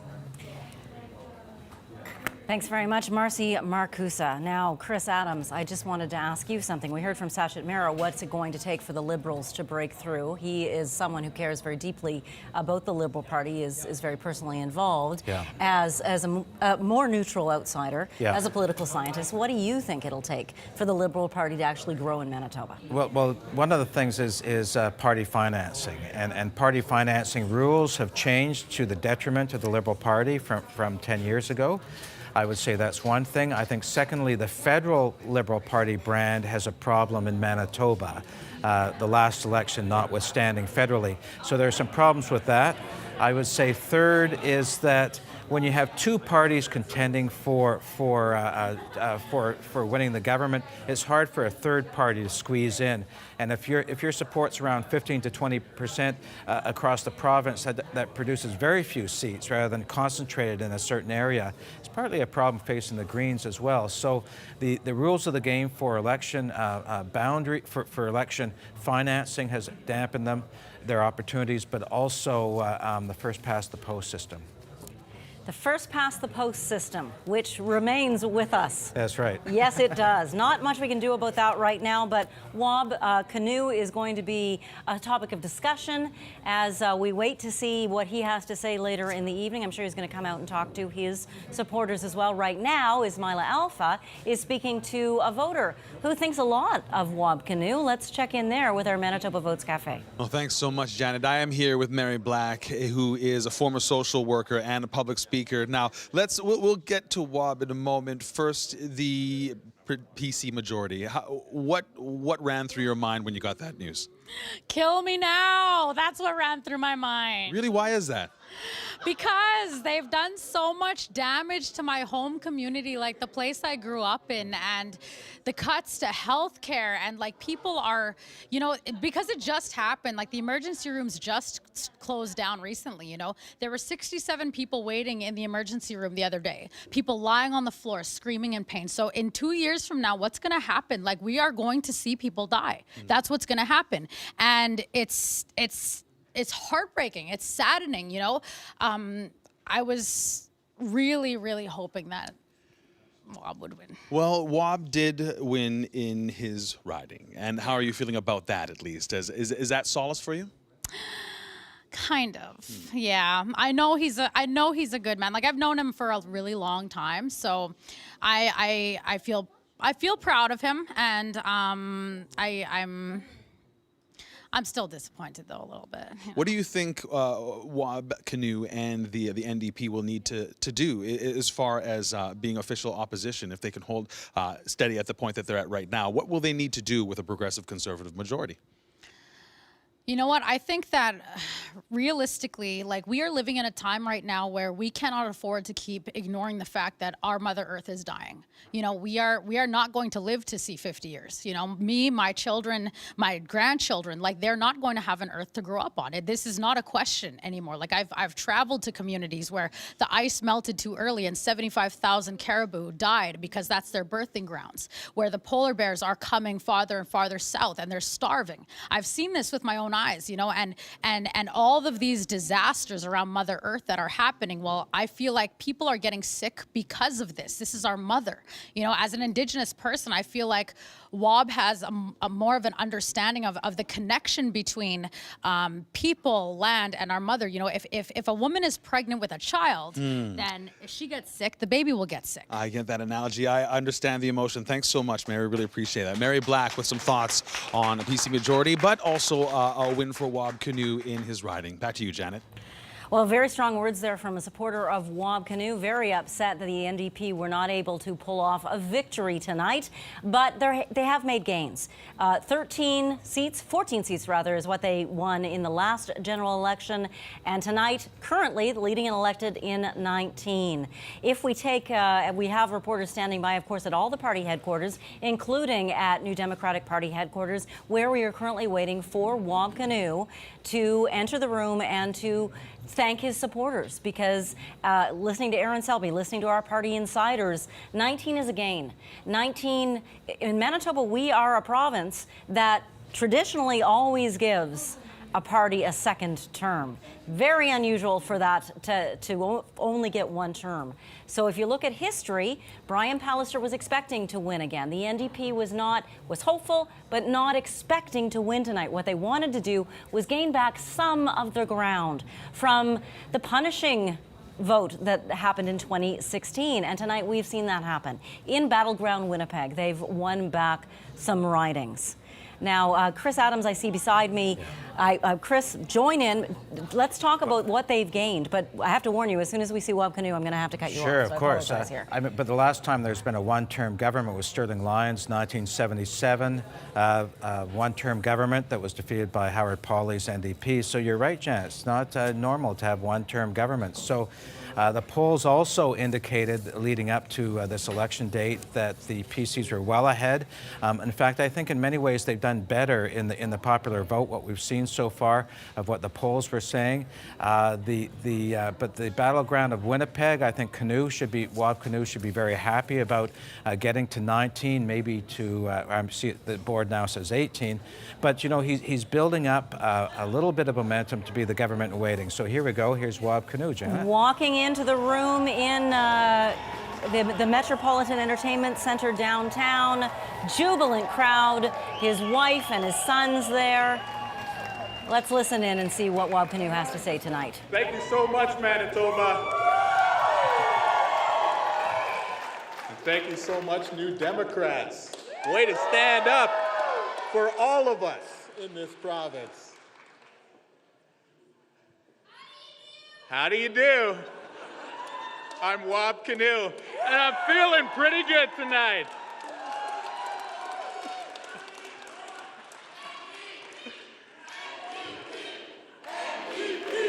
I'm very proud of you, the Manitoba NDP. You've done such a great job, all the candidates, all the staff, and the volunteers. Make some noise. Thank you so much.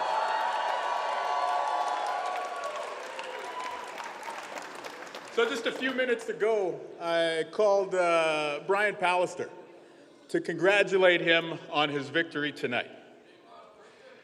It was a local call. I was, very inspired by the showing we had this time around, but Manitobans chose to give him a second mandate, and so I congratulated him.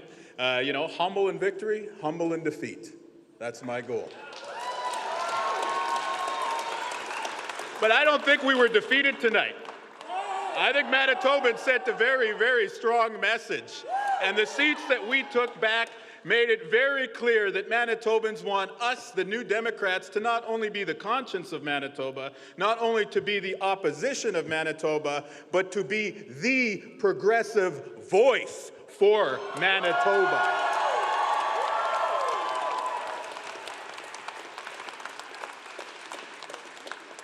And so we'll get back to work at the legislature very soon, and I want to congratulate our new MLA-elects on your tremendous performance. You've made history, but you've made us proud.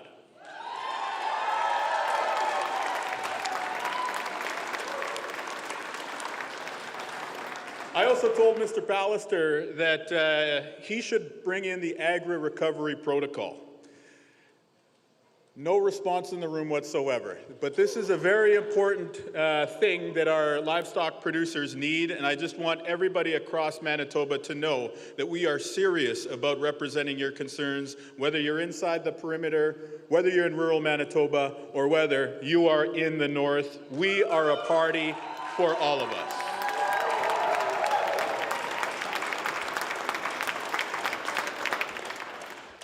Now, we had a very clear message in this campaign. We said this election was about health care. And I think the signs that many Manitobans agreed with us are all the new Democrat MLAs who are going to be coming to the legislature this fall. And so there will be tough times ahead. You know, Mr. Pallister called this election early because the full impact of his cuts to health care have not yet been felt. And so we will be there each and every day, holding him accountable and asking him to do better when it comes to health care, because the seat pickups we gained tonight show Manitobans want much, much better from their health care system than they've seen these past 3 years.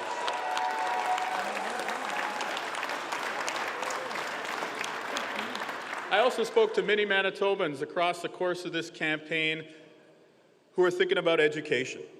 And the fact that we had so many teachers running as part of our slate this time was a clear sign that we must stand up for an education system for all of us in Manitoba. A strong education system isn't just about preparing people for jobs, though it does just that. An education system that works for all of us is about ensuring that every single kid in Manitoba has a fighting chance, including those exceptional kids with exceptional needs. We have to give them all a fighting chance in our province. And I'm very proud to say that we've got a new MLA from the Wolseley who's going to be joining us.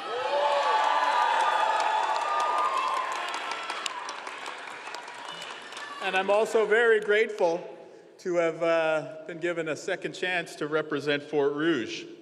And what I take from those results and the results across the province is that Manitobans want us to be strong when it comes to climate justice. Manitobans want us to solve the climate crisis. Manitobans want us to solve climate change. And so we will take that ask with honor. We will carry it forward. And so we will be there with the young people who are walking out of their classes on September 27th for the global climate strike. You are calling on us to act, and we will listen. Our new team, a very fresh, exciting team. By the way, Our new team is going to have twice as many new MLAs as there will be veterans on the team. So a lot of new energy, a lot of fresh blood, but also a strong tie to the past. And so we are going to stand up for the environment, we are going to stand up for climate justice, and we are going to stand up for a Manitoba that works for all of us.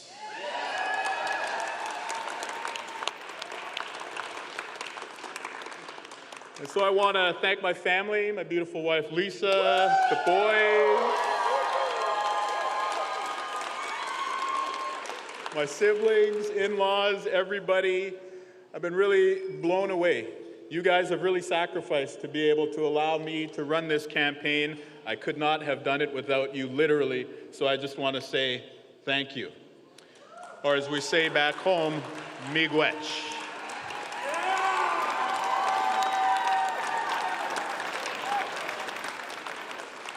And so it's with great humility that we accept the results tonight.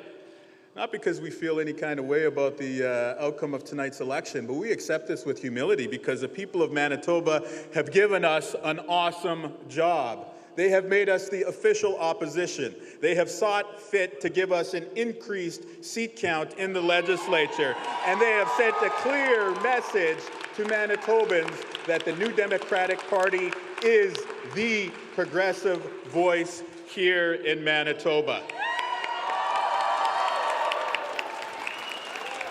And so we accept that with honor, we accept that with grace, and we accept that with great humility. Because over the next 4 years, we are going to work hard each and every day. We're going to keep knocking on doors.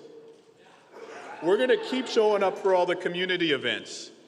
And 4 years from now, we are going to take Manitoba back and form a new democratic government.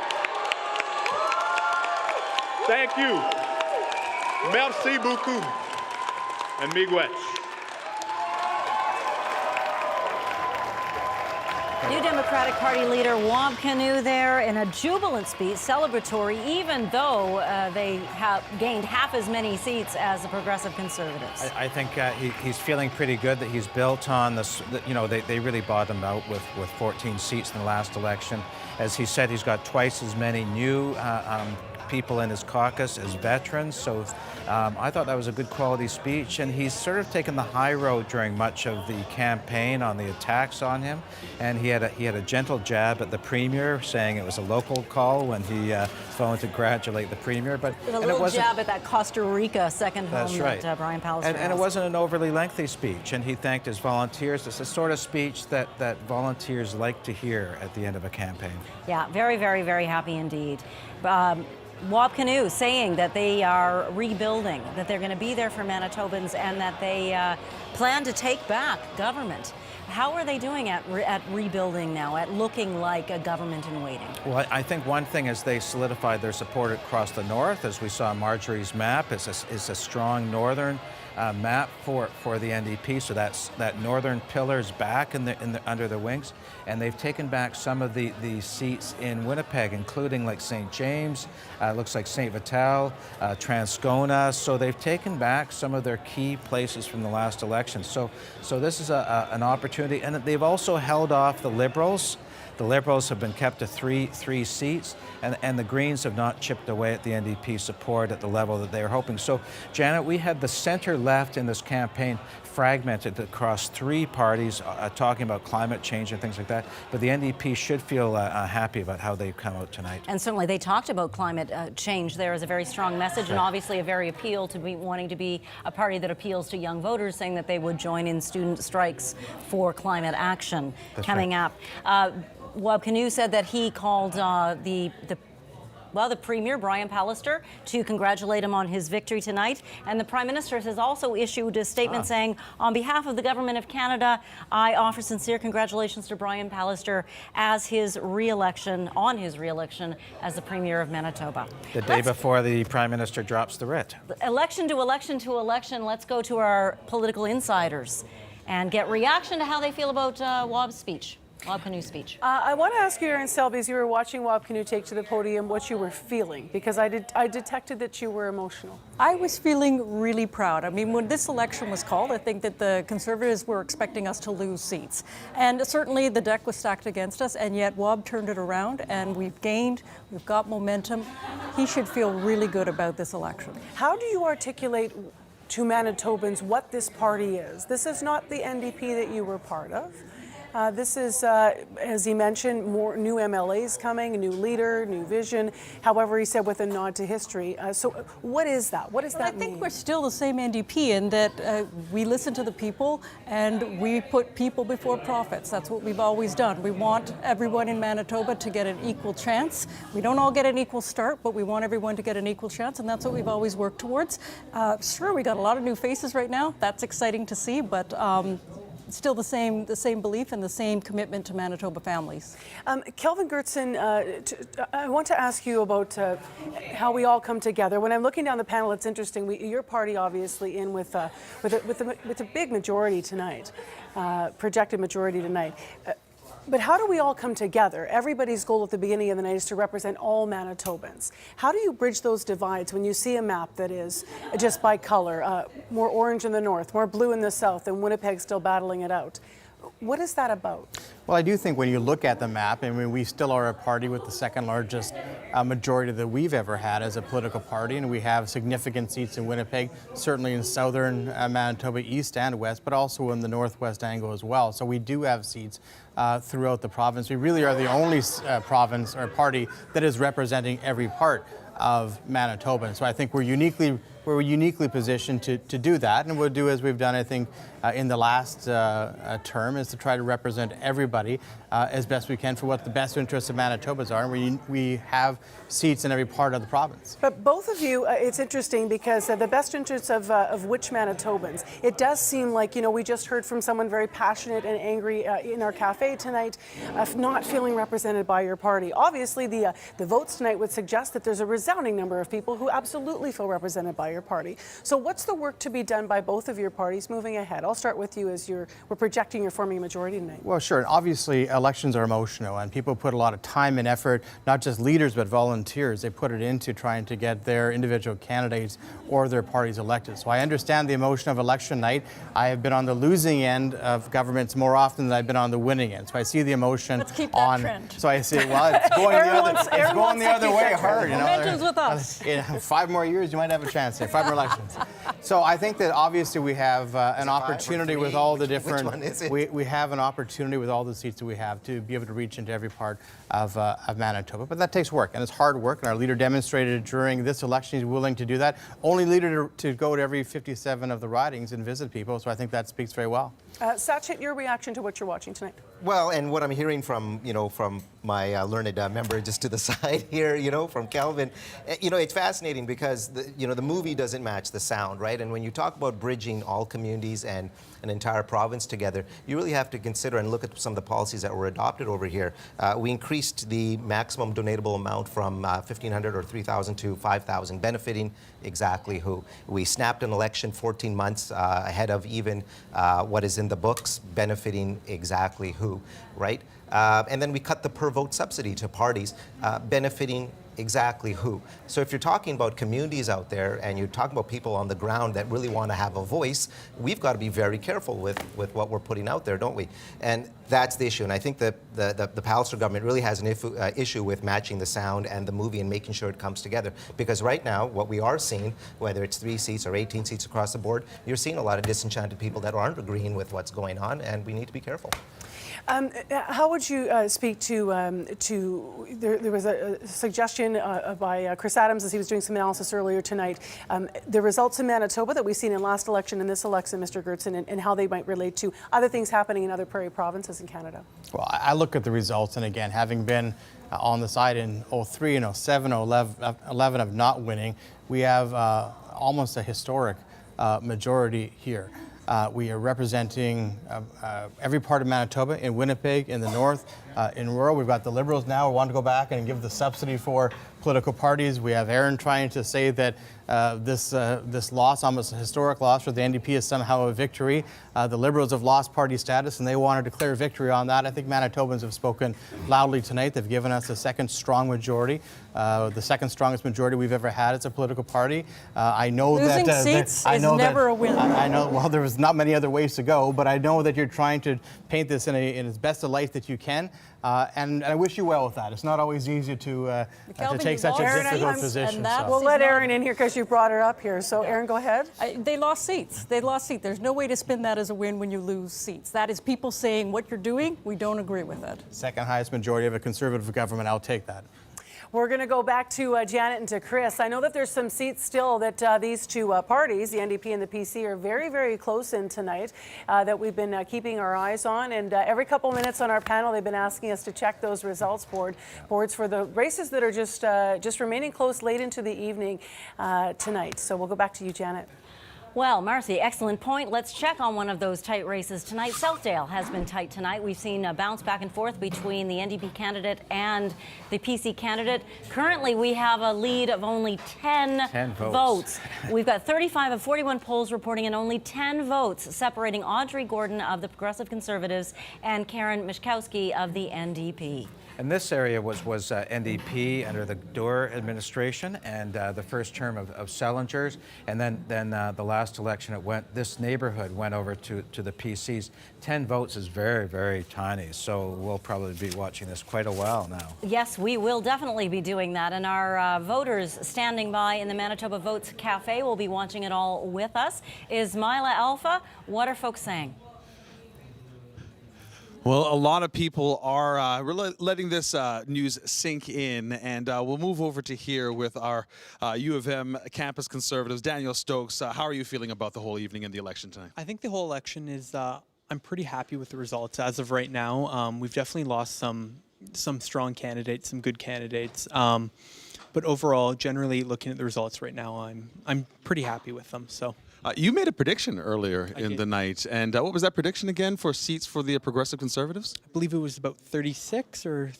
yeah, I believe it was 36. Yeah, I'm pretending like I don't know. You were actually bang on with your prediction. Why did you feel that this was a situation that the Progressive Conservatives would lose some seats this time around, but still hold on to a majority? So there was the boundary changes, for one, and then there was also...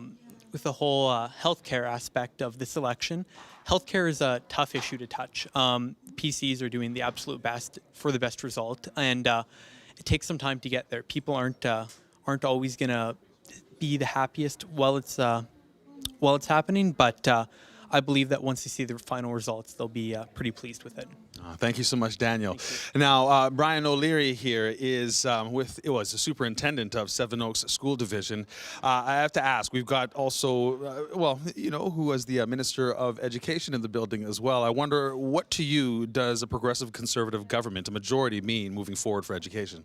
They made a pledge to build new schools faster. So 3 of those schools are designated for Seven Oaks. We're a crowded school division, so that's really good news. I think people are nervous about the education review and some of the rumors. They had a really robust consultation, and I look forward to the report and the government's response to the report. If the minister is listening, and I think he might be, I would urge them to go slow with amalgamation. The savings come from taking all the money and putting it in the classroom where it benefits kids, not necessarily from combining bureaucracies. And I think we need school divisions that are responsive to their community and have a character and are in touch with the community. And I hope that's reflected in the review recommendations or in the government's response to them. But I congratulate him and his government. This is a substantial majority. Thanks so much, Brian. That is Brian O'Leary, superintendent of the Seven Oaks School Division. Now, I may just move down the line here as well, because I am also joined here in the Manitoba Votes Cafe by Joy Liwak and Pat Horsley, who are both parents of people. Well, one recovering addict is Pat's son. And Joy Lywak is the mother of a young woman who is currently dealing with an addiction. And I wonder what your message is to the progressive Conservative government moving forward when it comes to dealing with addictions in this province. Joy? Well, I think I'm going to give them some time. I'm hoping to see some change. Things need to happen a lot quicker than they are right now. And I guess they'll hear from me. They'll hear from me if I'm not happy. Pat, what is your message to the progressive Conservative government moving forward from here when it comes to addictions? Well, this is their opportunity to really address this issue because up until now, I don't feel that they've made a concerted effort. We have had the inquiries and the task force, and now it's time to put those ideas into action. And it needs to happen sooner than later. Thanks so much. So there you have it, a range of emotions here in the Manitoba Votes Cafe. Back to you, Janet. Ismail Alpha, thank you so much. At the moment at NDP headquarters, Wab Kinew is taking questions from reporters, so let's listen in. History with some of our candidates representing new communities. We increased our seat count. We took out a cabinet minister for the Conservatives. I mean, this was a very good outcome. A month ago, we were reading columns about how we were going to be lucky to hang on to the seats we had. Instead, we took from the Conservatives and we sent a clear message that we are the progressive voice here in Manitoba. We are the team that's going to stand up for healthcare, education, and the environment. And I think all the new candidates, we got a lot of new, fresh MLAs coming in. That excitement's contagious, right? We're feeling really good about that. How long will you stay on for as leader? Well, I intend to form government in the next election, so once we do that, it's anybody's guess. How do you feel that having more new MLAs than veterans is going to affect your opposition? I think it's a great sign. We're going to outwork the Conservatives over the next 4 years. They're tired already. They're out of ideas already. And we got a new team that's full of energy, passion, and progressive ideas to take Manitoba in a good direction. What's your biggest disappointment tonight? I feel great. I feel really good. What's the result that really got the season? I feel amazing. You could keep asking as many times as you want. I'm going to keep smiling. I'm going to keep telling you this is a great outcome. Did your party get the number of seats that you wanted tonight? Pardon me? Did you get the number of seats you wanted tonight? Yes, very good. What was the number you wanted? Well, we had a very good outcome. Rob, there was a point in this election campaign that a lot was made about your leadership, as it has been about your past and questions about your character and all the rest. Was there a number in your own mind that you knew you had to hit so that nobody within your own party or outside would question your future as leader? The attacks that the Conservatives launched against me could only land if I gave them. Listening to Wab Kinew there answering a question on his leadership, but we're also watching simultaneously Brian Pallister and his wife Esther walking into Progressive Conservative headquarters tonight. They are celebrating at Canadians Polo Park. A second there's Bartley Kivas. Let's see if he can get some answers from Pallister, Mr. Brian Pallister, our premier. Nope, he's not getting answers. Pallister is giving kisses instead, saying hello and thank you to the people who have supported him through this hard-fought election. A second majority government for Brian Pallister and his progressive Conservatives. Yes. Sorry, Chris Adams. Well, he must feel very pleased with 34 seats, as we see on the board, a very strong showing. There he is with his wife Esther, who's been a very solid supporter of his campaigning over the past many parts of his political career, and you see them all on the stage. Well, let's just listen as he gives another congratulatory hug and kiss, and listen in. Wow. 4 more years!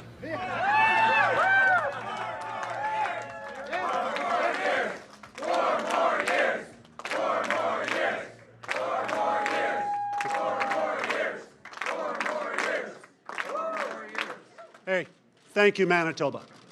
Thank you, Manitoba. Thank you very much.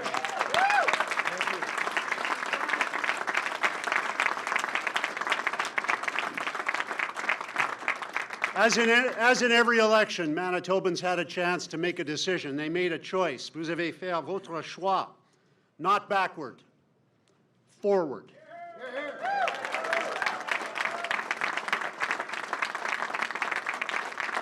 Forward. Forward to balanced budgets.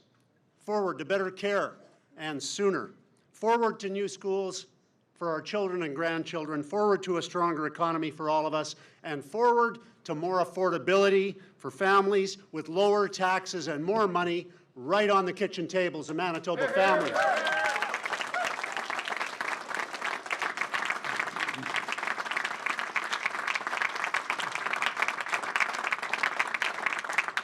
Thank yous are in order. I want to say, first of all, thank you to all the candidates, all the supporters, and to the leaders of the other parties for making democracy work, for giving people choices. That's what democracy is all about. Tonight they chose, and those other candidates for those other parties and those other leaders deserve our thanks and our congratulations for giving people in Manitoba a chance to choose.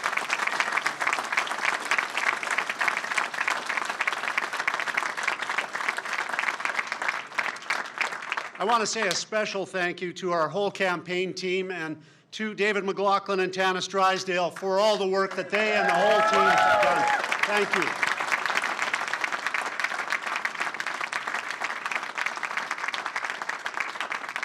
And I want to say a very heartfelt personal thank you to all of the dedicated volunteers. We are the volunteer party.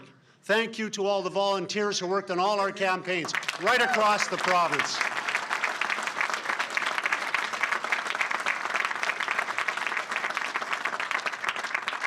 And I want to say a special thank you as well to the best slate of candidates that ever was presented to the people of the province of Manitoba, all the PC candidates and their families. Thank you for your dedication.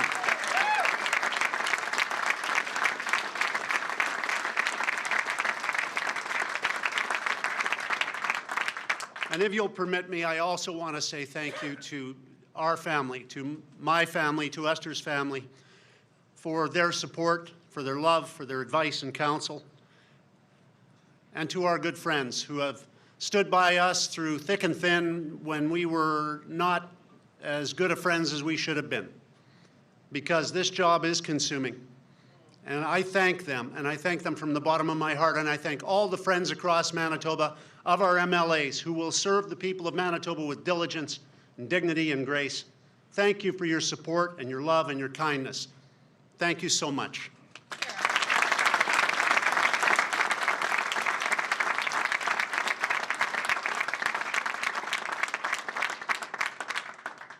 If you'd allow me, I want to reflect for a moment on 27 years ago when we had a one-year-old who's not one anymore. And we decided to get into politics because our town was dying. And we accepted a challenge that many others have as well, of getting into public life. And Esther and I became empty nesters this January, and I don't like it, but she did all the work, so she's fine with it.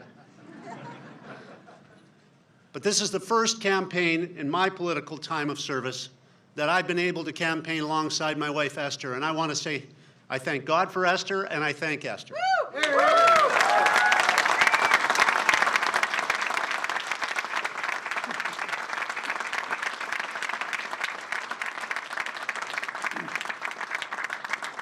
Look, you all know, and Manitobans recognize, that we inherited a massive responsibility. Some would call it a mess. But like the Manitoba bison that is in our logo and that inspires us, we are accepting of those challenges. The Manitoba bison, unlike most species, when faced with a challenge, always turns and faces toward it. And we did that, and we've done that, and we've done it with focus.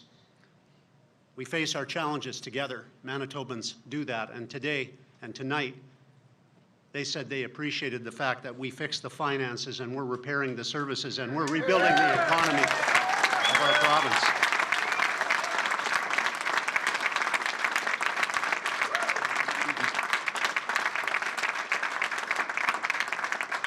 There is absolutely no doubt that Manitoba is now Canada's most improved province. We are the Keystone Province. We are the center of Canada. We are no longer Canada's best-kept secret.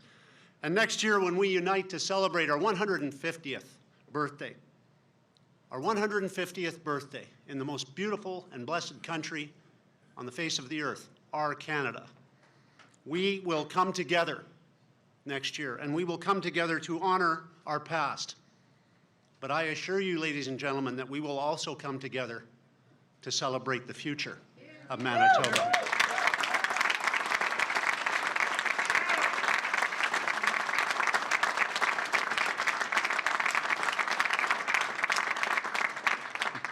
Manitobans worked with us, all hands on deck. Manitobans have repaired Manitoba's foundation, and now Manitobans, and we will join with them in this, will rededicate themselves as we will rededicate ourselves to building on that renewed and strengthened foundation, to build the Manitoba of our dreams, to build the home of hope right here in Manitoba, to build the place where truly Canada's heart beats. Manitoba, united, never backward, like the Manitoba Bison, always forward.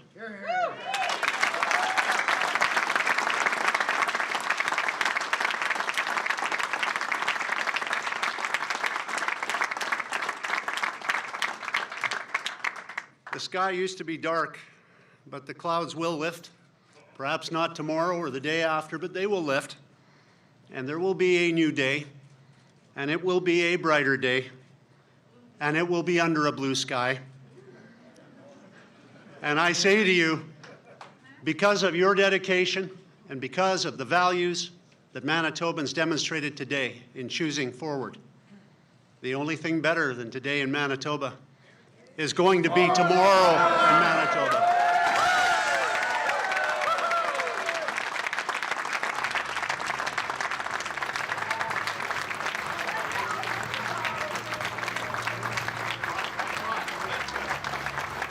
Manitoba Premier Brian Pallister re-elected to a second majority government tonight by Manitoba voters.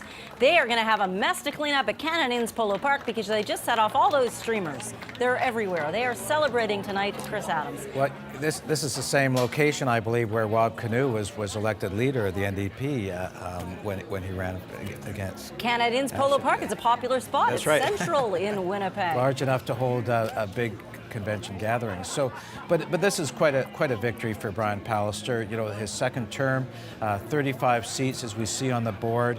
He's solidified much of Winnipeg. You know, if we think 8 years ago, 10 years ago, people were talking about Fortress Winnipeg, that the PCs weren't able to penetrate into the NDP territory. So the PCs have really found the formula to win across much of Winnipeg as well as across the rural south of Manitoba. Now, last time, 3 years ago, they took 40 seats. Tonight, only 35 if the numbers stay as they're sitting right now. But look, how significant is that high a number in a second majority government? Well, if we remember, that's 29 to have a majority, so that gives him a very comfortable 6 seats in the Assembly. You know, if he has some struggles with 1 or 2 MLAs during the coming couple of years, he's got a very good cushion. So I think this is a very good number for the PCs. At the same time, I think it's a very good number for the NDP, that they've built up, they've increased by 5 seats from the last election. It solidifies, I think, Rob Canoe's leadership. And then if you look at the Liberals, I think they're where they were before. So I think this is a stand-pat election. There are a number of constituencies that have moved away from the PCs, including St. James, St. Vital, Thompson, and Transcona. We still have to see what's happening in Southdale. That's going to be a nail-biter for the candidates for the next probably couple of hours, Janet. So it's been an interesting evening, but it's a very good night for Brian Pallister. Interesting that we see the 5-seat change. The 5 seats stolen directly from the Conservatives going to the New Democrats. Yeah. Again, we're at a 2-party province. It is the battle between those 2 parties in Manitoba. Oh, let's listen in to hear what Mr. Pallister has to say to reporters.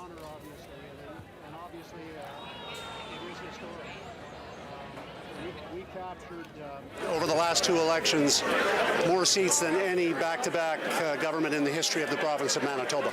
That is a monumental honor, and it carries with it monumental responsibilities. Do you take any sort of rebuke might be too strong? The fact that you lost seats, do you take a message from that from voters? Well, I think we need to listen better. I think we need to communicate better what we're doing and why. I think that communications challenge is one we have to address, absolutely. I think there is change, for example, in the healthcare system that affects frontline workers. It's beginning to work, but it's not easy on everyone, and I understand that.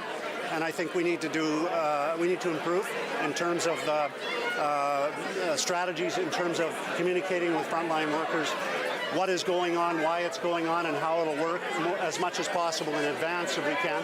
I accept that, but I also think it would be wrong to suggest that getting close to half the popular support in back-to-back elections was anything resembling a rebuke.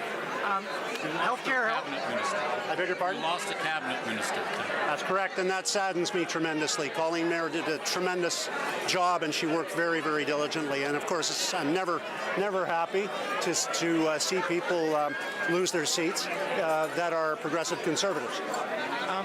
Healthcare was probably the biggest thing you tackle, maybe other than the deficit, is education next. You've got the review. You're promising to phase out education taxes. Is education the next big thing you will overhaul this term? Well, we've already embarked on the K-12 review, which is historic. That's over half a century since the last major review, I believe, Duff Roblin. So it's clear that Manitobans want to see better outcomes from our education system. And just as with healthcare, I think that standing pat or going backwards is hardly the answer. Manitoba children deserve better than 10th out of 10 in all comparable measurements on outcomes. So review is underway and will proceed. Again, as I said earlier, though, I think the consultative process demonstrates we had over 10,000 Manitobans participate so far in the planning phases of this review. And so we're dedicated to doing a better job of communicating, and I want to continue to make sure that's what happens, because the education system doesn't belong to governments, it belongs to parents, families, and children. Will we see more campaigning Manitoba in your next term? Well, the emergency room reform in Winnipeg is proceeding as it has in every other center around the country, with positive results being demonstrated elsewhere. The NDP chose to run a campaign of fear, saying that healthcare was going to hell in a handbasket, and people didn't buy that, and they shouldn't buy it because they don't want to wait as long as the NDP made them wait any longer. They want shorter wait times.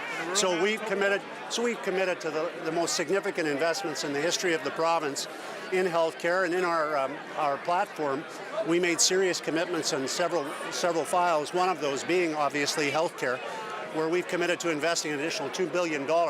Better healthcare sooner is what everyone wants in the city of Winnipeg, all over the province. And we'll continue to make investments to make sure those outcomes are improved.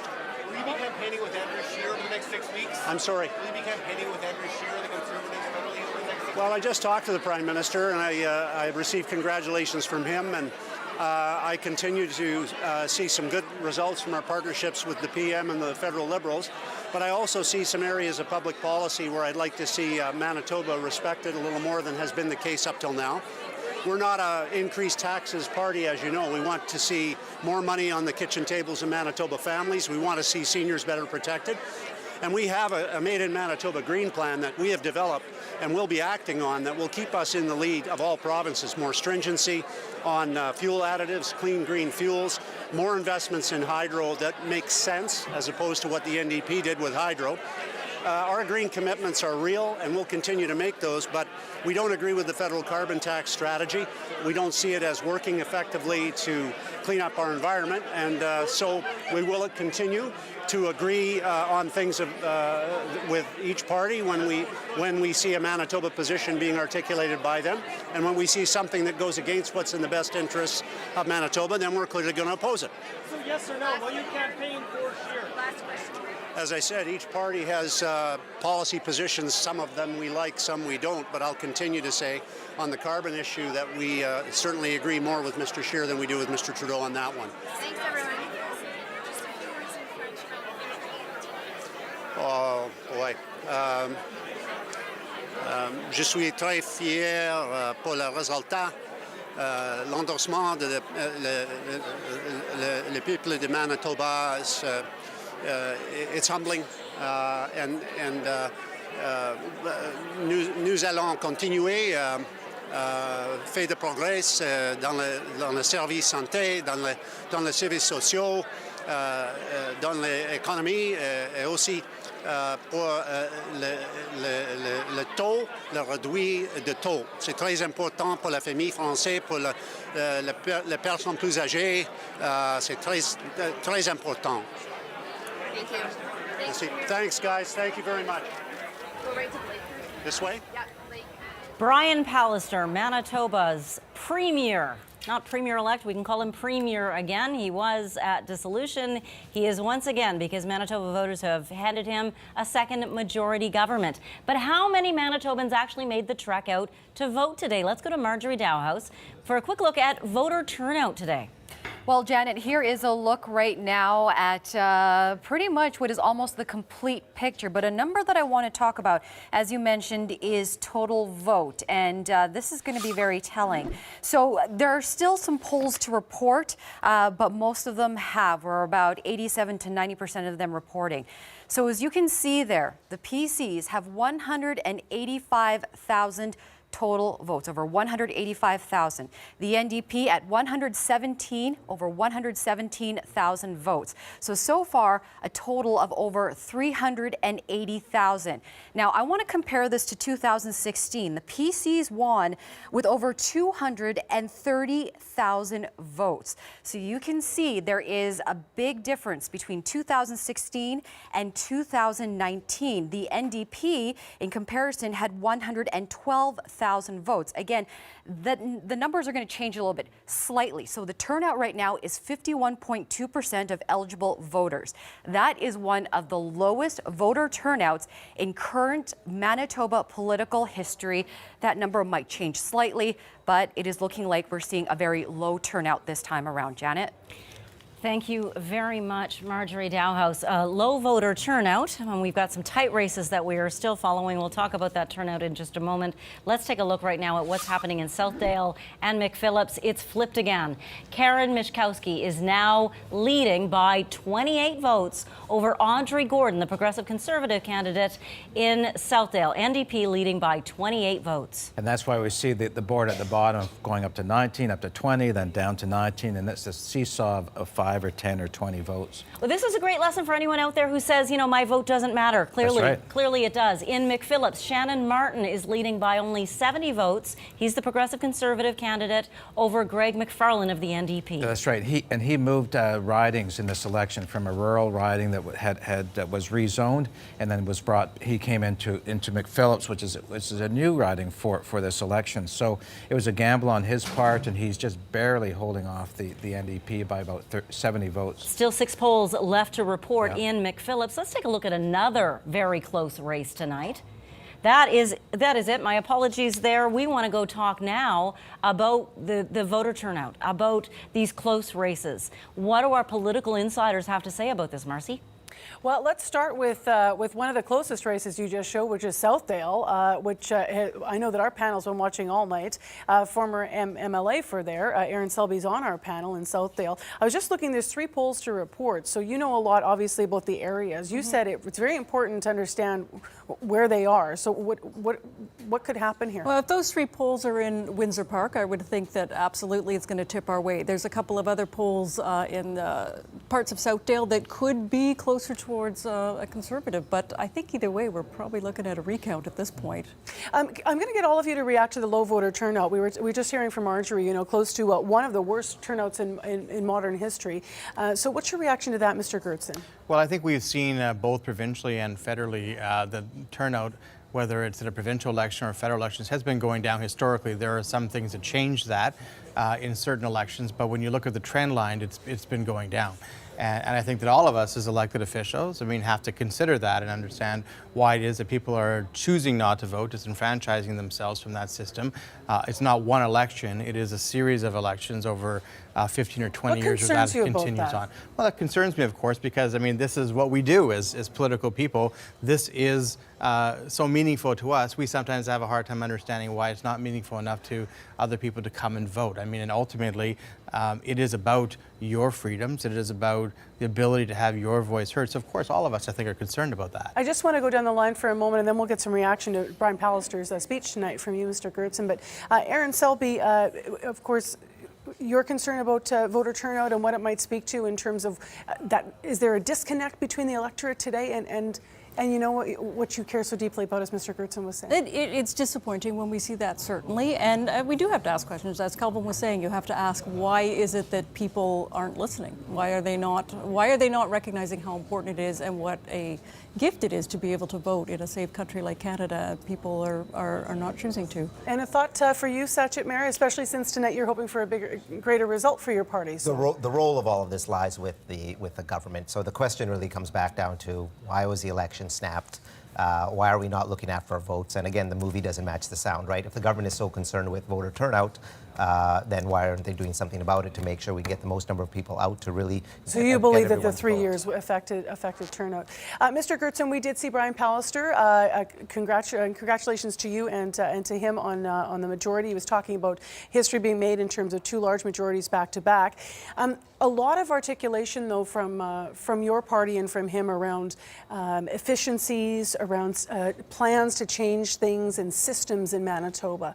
But how do you articulate to Manitobans tonight what your vision is for who we are as a province and where we're going under your government? Well, ultimately, we want Manitoba to be not only the most improved province, but one of the best provinces in Canada, whether that is healthcare outcomes or education outcomes. And we weren't seeing that for 15 years. And there's no question when you take on big systems in healthcare and education. Now, those are large systems, important to everybody. All of us have a stake in healthcare and education. Those are not easy systems to change. You're talking about but we weren't. Systems, but those are people. Wait times are going up. Nurses are overworked. Well, it's people. And this is the individual, of course, who was part of it when they were getting worse. The wait times were going up and became the worst in all of Canada. So I know that you understand that clearly about how that can be difficult. So we need to make those changes to improve that, because within these systems there are people who are waiting tens of hours each and every time they go to those rooms. And I think that people know that those changes had to be made. We still have the back and forth discourse at this late hour happening on the panel, which can only be good news for democracy. It is good for democracy. Forward.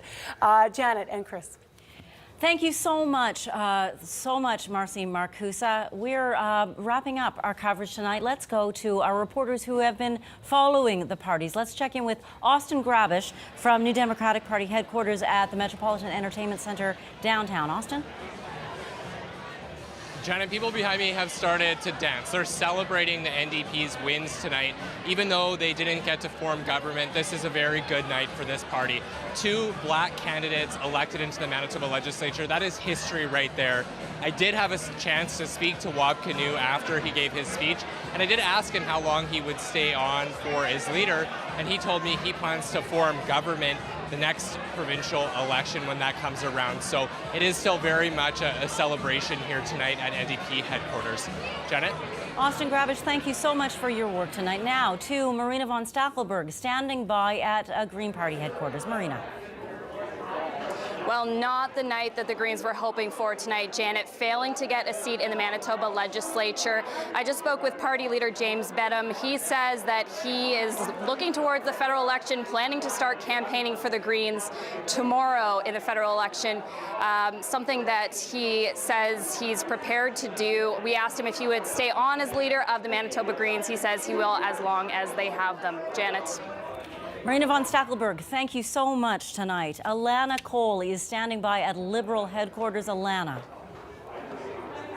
Well, this has to be a disappointing night for the Liberals. Heading into this election, they held 4 seats. They needed to win that many seats tonight to maintain official party status. As things sit right now, that status is in jeopardy. Now, Dougal Lamont, the Liberal leader, he did win his seat in St. Boniface. And when he addressed the crowd here, he remained positive. He thanked everybody for their hard work. He said, you know, people ran a campaign they can be proud of. And he says they'll continue to build the party. Janet. Alana Cole, thank you very much for your work tonight. And we also need to thank Bartley Kiva, standing by at the party that is probably the most celebratory. He's at Progressive Conservative Party headquarters. Bart? this was a result that was pretty close to what PC supporters expected, minus the defeat of Cabinet Minister Colleen Meyer. And I got to tell you here, the speech from Pallister was among the shortest victory speeches I've ever heard, and he provided, well, no direction further for what is coming in this government. As well, in a scrum with reporters, Pallister repeated some of the things that he's already talking about doing with education. He was asked, is he going to campaign for the Conservative Party of Canada and Andrew Scheer? He said there's some things he agrees with all parties. He was asked again, will you campaign for Scheer? He did not say that. And tomorrow, of course, another election, endless elections here in Manitoba. Janet? Endless work for party volunteers. Thank you, Bartley Kivas. All right, now we will go to, are we going to Ismaila Alpha at our Manitoba Votes Cafe with our fabulous group of voters who've come in to share this night with us. Thank you all so much. Thank you, Janet, and they have been fabulous. It's been actually a pretty amazing night here in the Manitoba Votes Cafe, though many people were supporting the different parties. There is one thing they could all come together on, and it seems to be a word that's in all the party slogans: forward. People stepping across party lines here to come up with ideas about how we move forward from this day. And so it's been wonderful. We're going to have some new ideas coming out of the discussions that are happening right behind me right now as we move forward in Manitoba, and that's what happened in the Manitoba Votes Cafe. Ismaila Alpha, host of Up to Speed on CBC Radio 1, thank you so much. And thank you all to everyone who joined us tonight. Our Marjorie Dowhouse has been covering the big picture for us. Marjorie. Well, Janet, I don't think it was much of a surprise. This is the map that we're looking at for 2019. You can see the NDP elected leading in the north. We still have some polls to report, and you can see the Progressives, Conservatives leading elected in central and southern part of the province. I think a number that actually surprises me is the total number of votes. So we were looking at 51% of eligible voters coming out. Compare that to 2016, 57.4% of eligible voters turned out 3 years ago. Our historical low, actually the highest, is in 1903 at 87%. The lowest voter turnout 1941 at 50.5%. So we're really not far from there. So unfortunately not enough voters, but we do see a result today, and the result is that we're projecting a PC majority. Janet. Marjorie Dowhouse, thank you so much for your work tonight. We have been blessed to have the insights of 3 political insiders with us. Let's go to them for final thoughts. We have been grateful to have you all here. It's hard work to run for office. It's hard work to run campaigns, so we really appreciate your time tonight. Final thoughts from you, Sachin Mehra, representing the Liberals tonight? Marcy, let me just first of all congratulate the PC government and certainly the excellent work that the NDP have done as well. We've got some great members elected in Dougal and John and Cindy. We're looking forward to putting them in and continuing our good work. Moving down the line, Aaron Selby for the NDP. Final thoughts. I think this is going to re-energize the party. I think we're going to see that people are going to be excited, and I'm feeling really good about the next 4 years. And Kelvin Gertson, congratulations again on your majority government, a project to be formed tonight, and your win. Final thought. Congratulations to everybody who ran. That's good for democracy. The people have spoken. They've given us another strong majority, and we respect that, and we'll treat it respectfully. Now we'll let them all sleep for 3 hours and see what they do tomorrow. And thank you all for watching tonight in advance. I know, Janet, you're going to thank the audience as well. And we invite you to join us tomorrow. We're live at the Falafel Place with our morning show. So come and have some coffee. Yep. Corridon Avenue. Go have coffee with Mercy and Help Information Radio. I need to thank our analyst tonight, Christopher Adams. Thank you so much, Christopher, for being with us, for all the insight you brought. Well, thanks, Janet. You know, we've got the federal election coming up now, so we'll start looking at that tomorrow morning. Oh, my goodness. And yes, those volunteers, hard at work on this provincial election, now hard at work on a federal election. My goodness. Most of all, I have to thank you for getting out and voting today, if you did that, and for joining us. We've been on so many platforms. We've been online. We've had a national audience joining us from CBC News Network. Thank you for your interest in the state of this province. Onward and upward, forward. An honor to be with you, Janet. Well, thank you so much. Christopher Adams, the adjunct professor of political science at the University of Manitoba, author of Politics in Manitoba, and I understand you're writing another book that's a chapter that's due tomorrow or something. Right. Oh my goodness, people are busy. An e-book. Well, there it is. Thank you for being with us tonight. My name is Janet Stewart. See you tomorrow night on CBC News at 6.